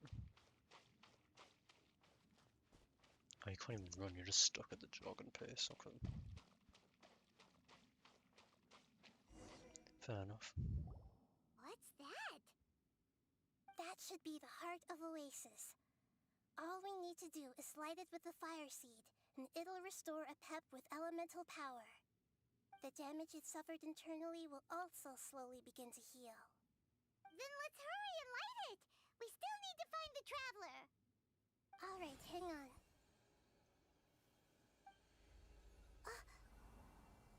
Wait! The fire seed! What happened? It shattered. It was even more unstable than I expected. But why? We barely used it! I'm not sure. Perhaps the fire seed was only capable of protecting one person? But if I didn't use its power on everyone, there's no way of knowing where you could have been sucked into. And even if that's the case, there's no reason for it to simply shatter, unless... Unless what? Unless I was already in a weakened state when I created this fire seed. Which would be when we had first saved the desert. Oh no. Wait, let's put that aside for a moment. If the fire seed has shattered, wouldn't that mean we came all this way for nothing? Oh. Do you know what we should do now, Nahida? Oh, come on, Paimon, think! Don't worry, Paimon. This is my responsibility. The fire seed is technically just a ball of highly concentrated elemental power. Although my elemental power is slightly different than that of elemental life forms, I gained a better understanding of it when I turned into a fungus. So, all I have to do is imitate that power, while adding some of my own. And I'll be able to do what the fire seed was supposed to. You're gonna become the fire seed?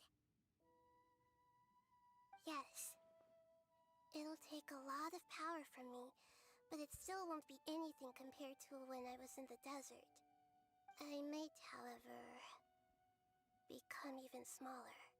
What happens if you keep getting smaller? I'll become a blade of grass or a twig. Basically, I'll return to how I was first born. I will be able to unleash power beyond my limits if I can reverse the process of growth. But you'll lose everything. You'll not only lose your appearance, but you'll lose your emotions, memories, and who knows what else? That's all right. None of that matters compared to the dangers that a Pep is facing right now. No, wait! There has to be another way. Besides, what will Sumeru do if you turn into a twig? Maybe you and the Traveler can plant me in the soil of Sumeru once it is all over. I can still communicate with the world through the forest. It's just that you won't be able to see me for some time. You can't be serious. If the Traveler were here, she definitely wouldn't let you go through with it. If we knew this was how you were going to take responsibility, then we never would have agreed in the first place. I'm sorry, Paimon, but we're out of options. Not all eagles who have fallen to the ground can soar in the sky once again. But if no risks are taken, then the eagle will be grounded forever. No. Please, no, Nahida!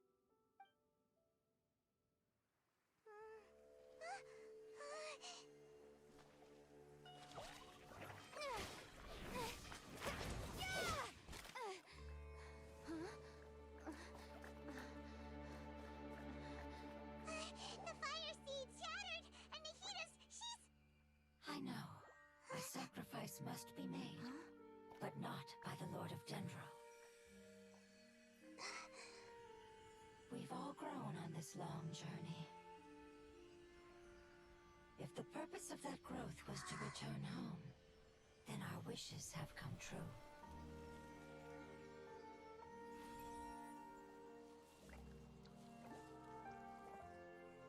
Would you lend us your power? You knew it would come to this. All the knowledge, language, and emotions that you have learned will be reverted into pure elemental energy. In your new homeland, nothing of who you were will remain. You won't be remembered by anyone. Is that truly the return you've always dreamed of? Lord of Dendro, don't be sad. This is not your home. We go home. Lord of Dendro should also go home.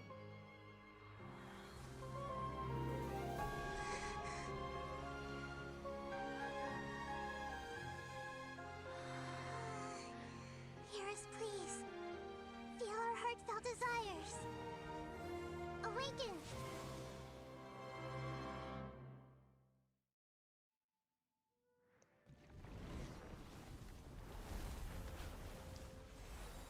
Oh boy. Achieved in such a short period of time. It's because you're carrying everyone's hopes and dreams. Yes, finally, we can go The home. hell am I fighting?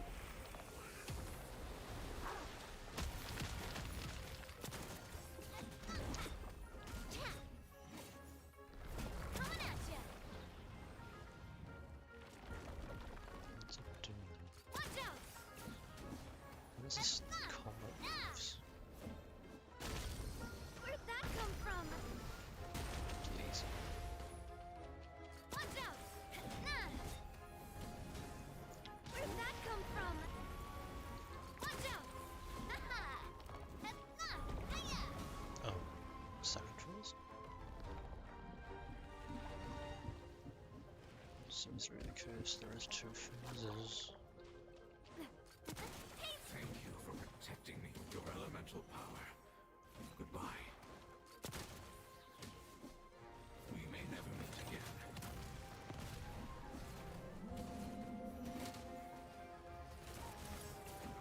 I will wait for her no matter how long it takes.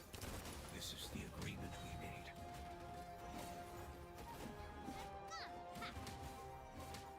Hiya! Nah! Cha! Nah!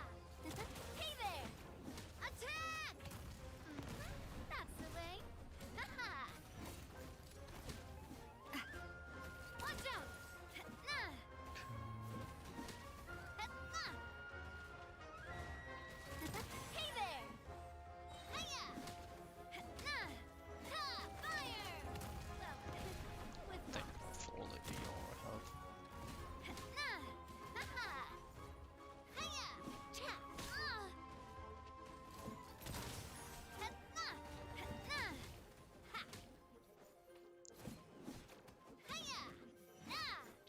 Haha! Is that not enough? Cha! Hiya! There we go.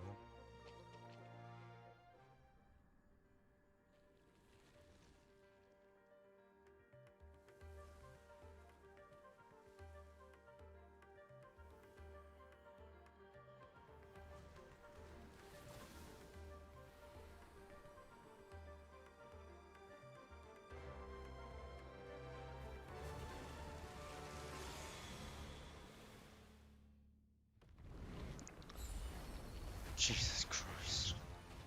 I learned a wonderful word. It's Nur, which means light. It will be your name from now on. Enter the shield, what shield? Sounds like you like it.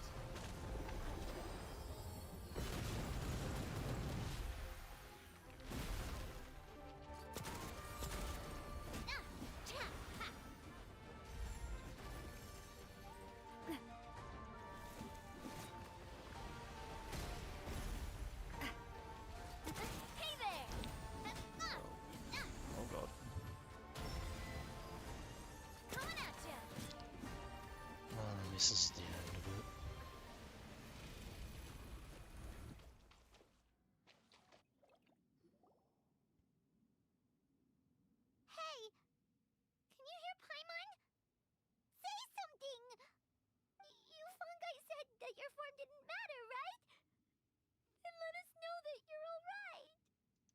knowledge, memories, and emotions have been reverted to elemental power and released.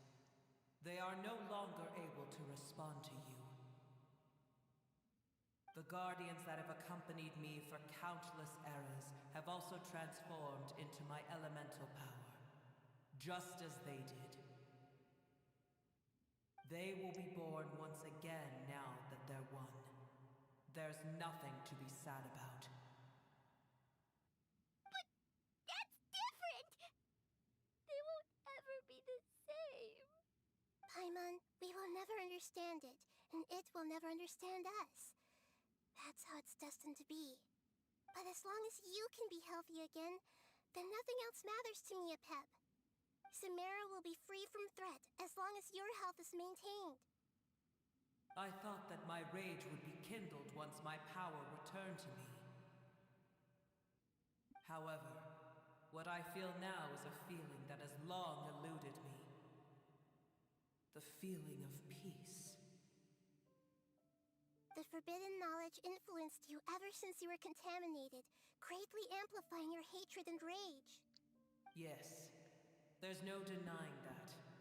Although my hatred for that usurper from beyond the heavens still stirs deep within me, destroying you and your people serves me no purpose.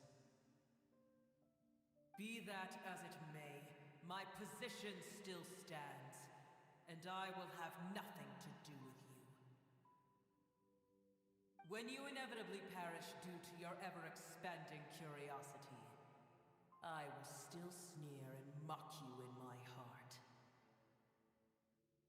Yeesh, who can put up with you? I respect your decision, and with time, I will prove to you that we will not repeat our mistakes. Before you begin resting, there is one last thing I would like to know. How did you become affected by forbidden knowledge? It's a long story. We all once believed in the distant past that only forbidden knowledge could give us enough power to defeat the heavenly principles. The Dragon King acquired the power of darkness from outside of this world and led us in a fight against the order established by the outsiders. Dragon King? An unimaginable war took place into that, causing destruction on an unprecedented scale. The world itself was on the verge of collapse. In war, the victor would inherit the right to shape the world, while the losers must turn into ash. But I didn't give up on searching for a way to turn the tides, even after the death of the Dragon King.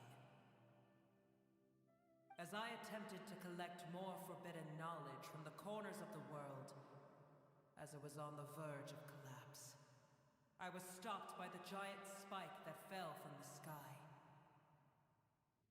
Sand dunes arose where there was only forest, and it was as if even Sumeru itself was trying to tell me that the era of the dragons was over. But you still didn't give up, did you? Because of Amun Al-Ahmar. Yes. Al-Ahmar eventually obtained this power with the help of Nabu Malikata. His ambitions continued to grow, and he planned to establish a powerful kingdom in my domain. Although I didn't think much of him, I allowed his actions under one condition. The condition was that after his death, all the knowledge he came to accumulate would belong to me. At that time, I still harbored deep regrets. By the time the Dragon King finally returned, the world had irrevocably changed. Some of the dragons have grown close to your kind, and have forgotten all about our hatred from when the world was taken from us.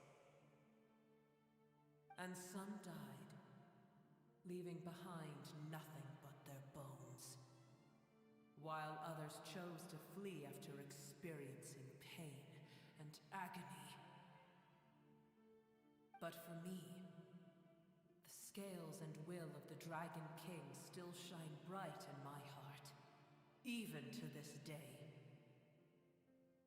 I will follow them until the end of my time. You really are insane. When Alakmar's proud kingdom collapsed, I swallowed him whole as I agreed and absorbed his elemental power. However, what I gained was no benefit. No. I gained the apocalypse. I used up all my strength just trying to keep the pain under control. I had no energy to analyze the knowledge he had accumulated. But even then, I still believed that his insanity was far greater than that of my own. So that's how the apocalypse started. I admit that I fell for his trap. I was like a final failsafe in his plan. Tiny Booer, and the rest of you, continue forward. I shall keep a watchful eye. How far will a life so dear and precious to the heavenly principles be able to go? I wonder.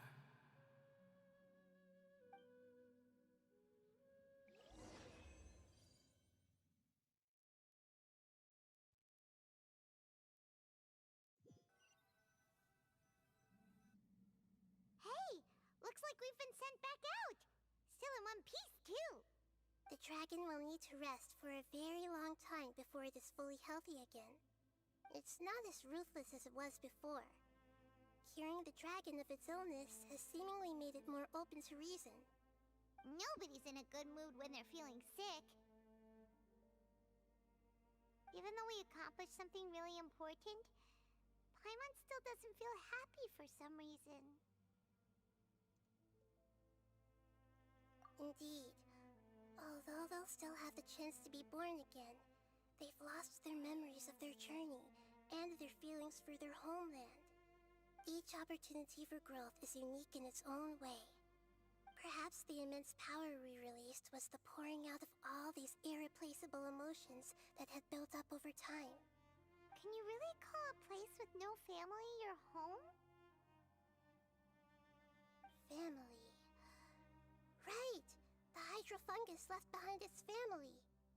Those two fungi might be waiting for it to return. Oh, yeah! Let's hurry and go take a look!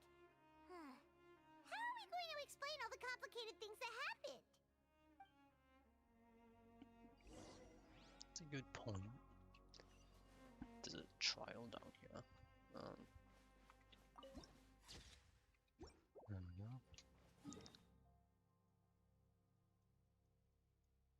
Back over here, because I'm not traveling like 2 kilometers.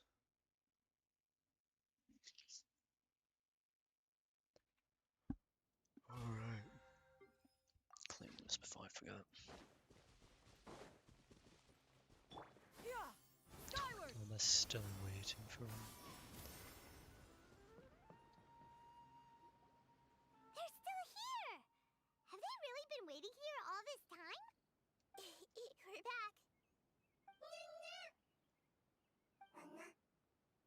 I'm sorry. I really am. But it's gone home and won't be able to return for a very long time. Don't be sad. It did it to protect you.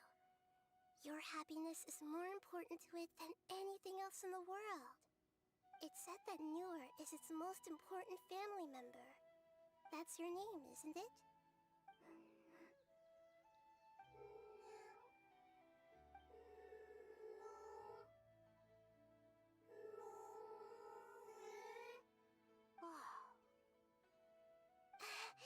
This is wonderful. So it has left traces of itself after all. They will definitely meet again, someday.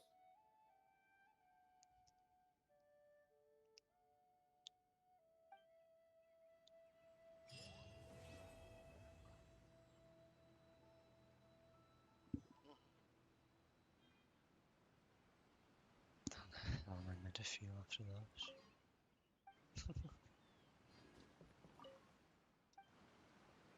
Well, these two will despawn, huh, when I leave the area. Damn. I don't have any intentions on going back to the underground area, chasm. Guess I'll just switch to that. Would it be worth doing another story quest? 3.5 hours. Nah. The secrets of the mechanical. I really can't be bothered listening to idle lines. I've listened to quite a few of them now.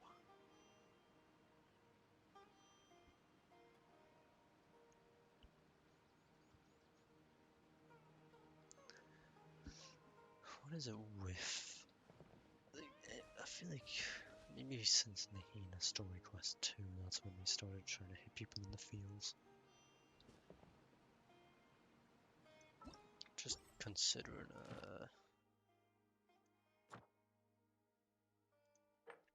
how the story's been going. Well, I finally have access to here. Oh, they all dropped their respective element. Yep, this all makes sense.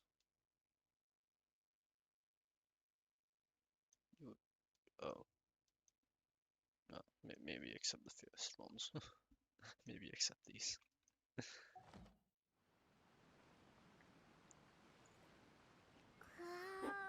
What do I need now? How many story quests do I have remaining? 7. Still need to do the Emily one, which I forgot about. I'll probably just start going down the list. You need shower before it unlocks, so that's gonna be a while. Probably just stick to this game for now. Star Rail's 2.5 releases soon. I think it's 3 or 4 days, if you remember right. Maybe 2 days actually, I don't remember. 2 to 4 days from now. And then I'll have stuff to do over there again. Outside of just occasionally pre-farming for a new character. Well, quote unquote new. Because I'm getting Black Swan instead of Fishell. Since they decided to rerun 3 at once, I really wish they didn't do 3 reruns at once, maybe 2, that would have been understandable. 2 first half, 2 second half, that's fine. 3 first halves, 1 second half, what?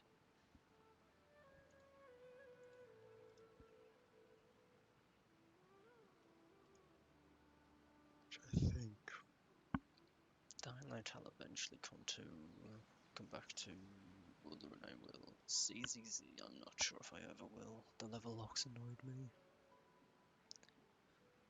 Calm longer than a 2 level. It's stupid. The level lock is too ridiculous. I may wait a long time before I even go back to that one.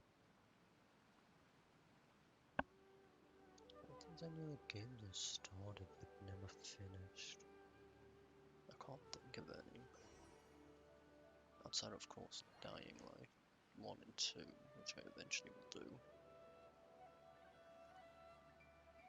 When I finish those, I don't really have anything. At least anything that won't kill my CPU.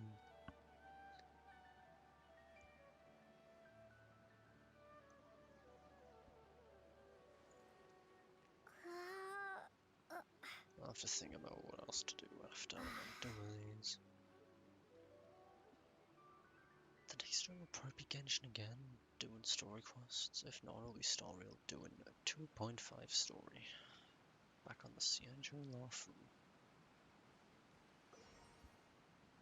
God, I hope It's gonna go fine. I don't know if I do another Genshin stream, it might be later today, technically for me, like 18, 19 hours from now, or will be tomorrow. But at the earliest, at the latest, it'll be a few days. Just for Star Rails 2.5 release. Earliest will be today or tomorrow. For stories on Genshin, and that's it.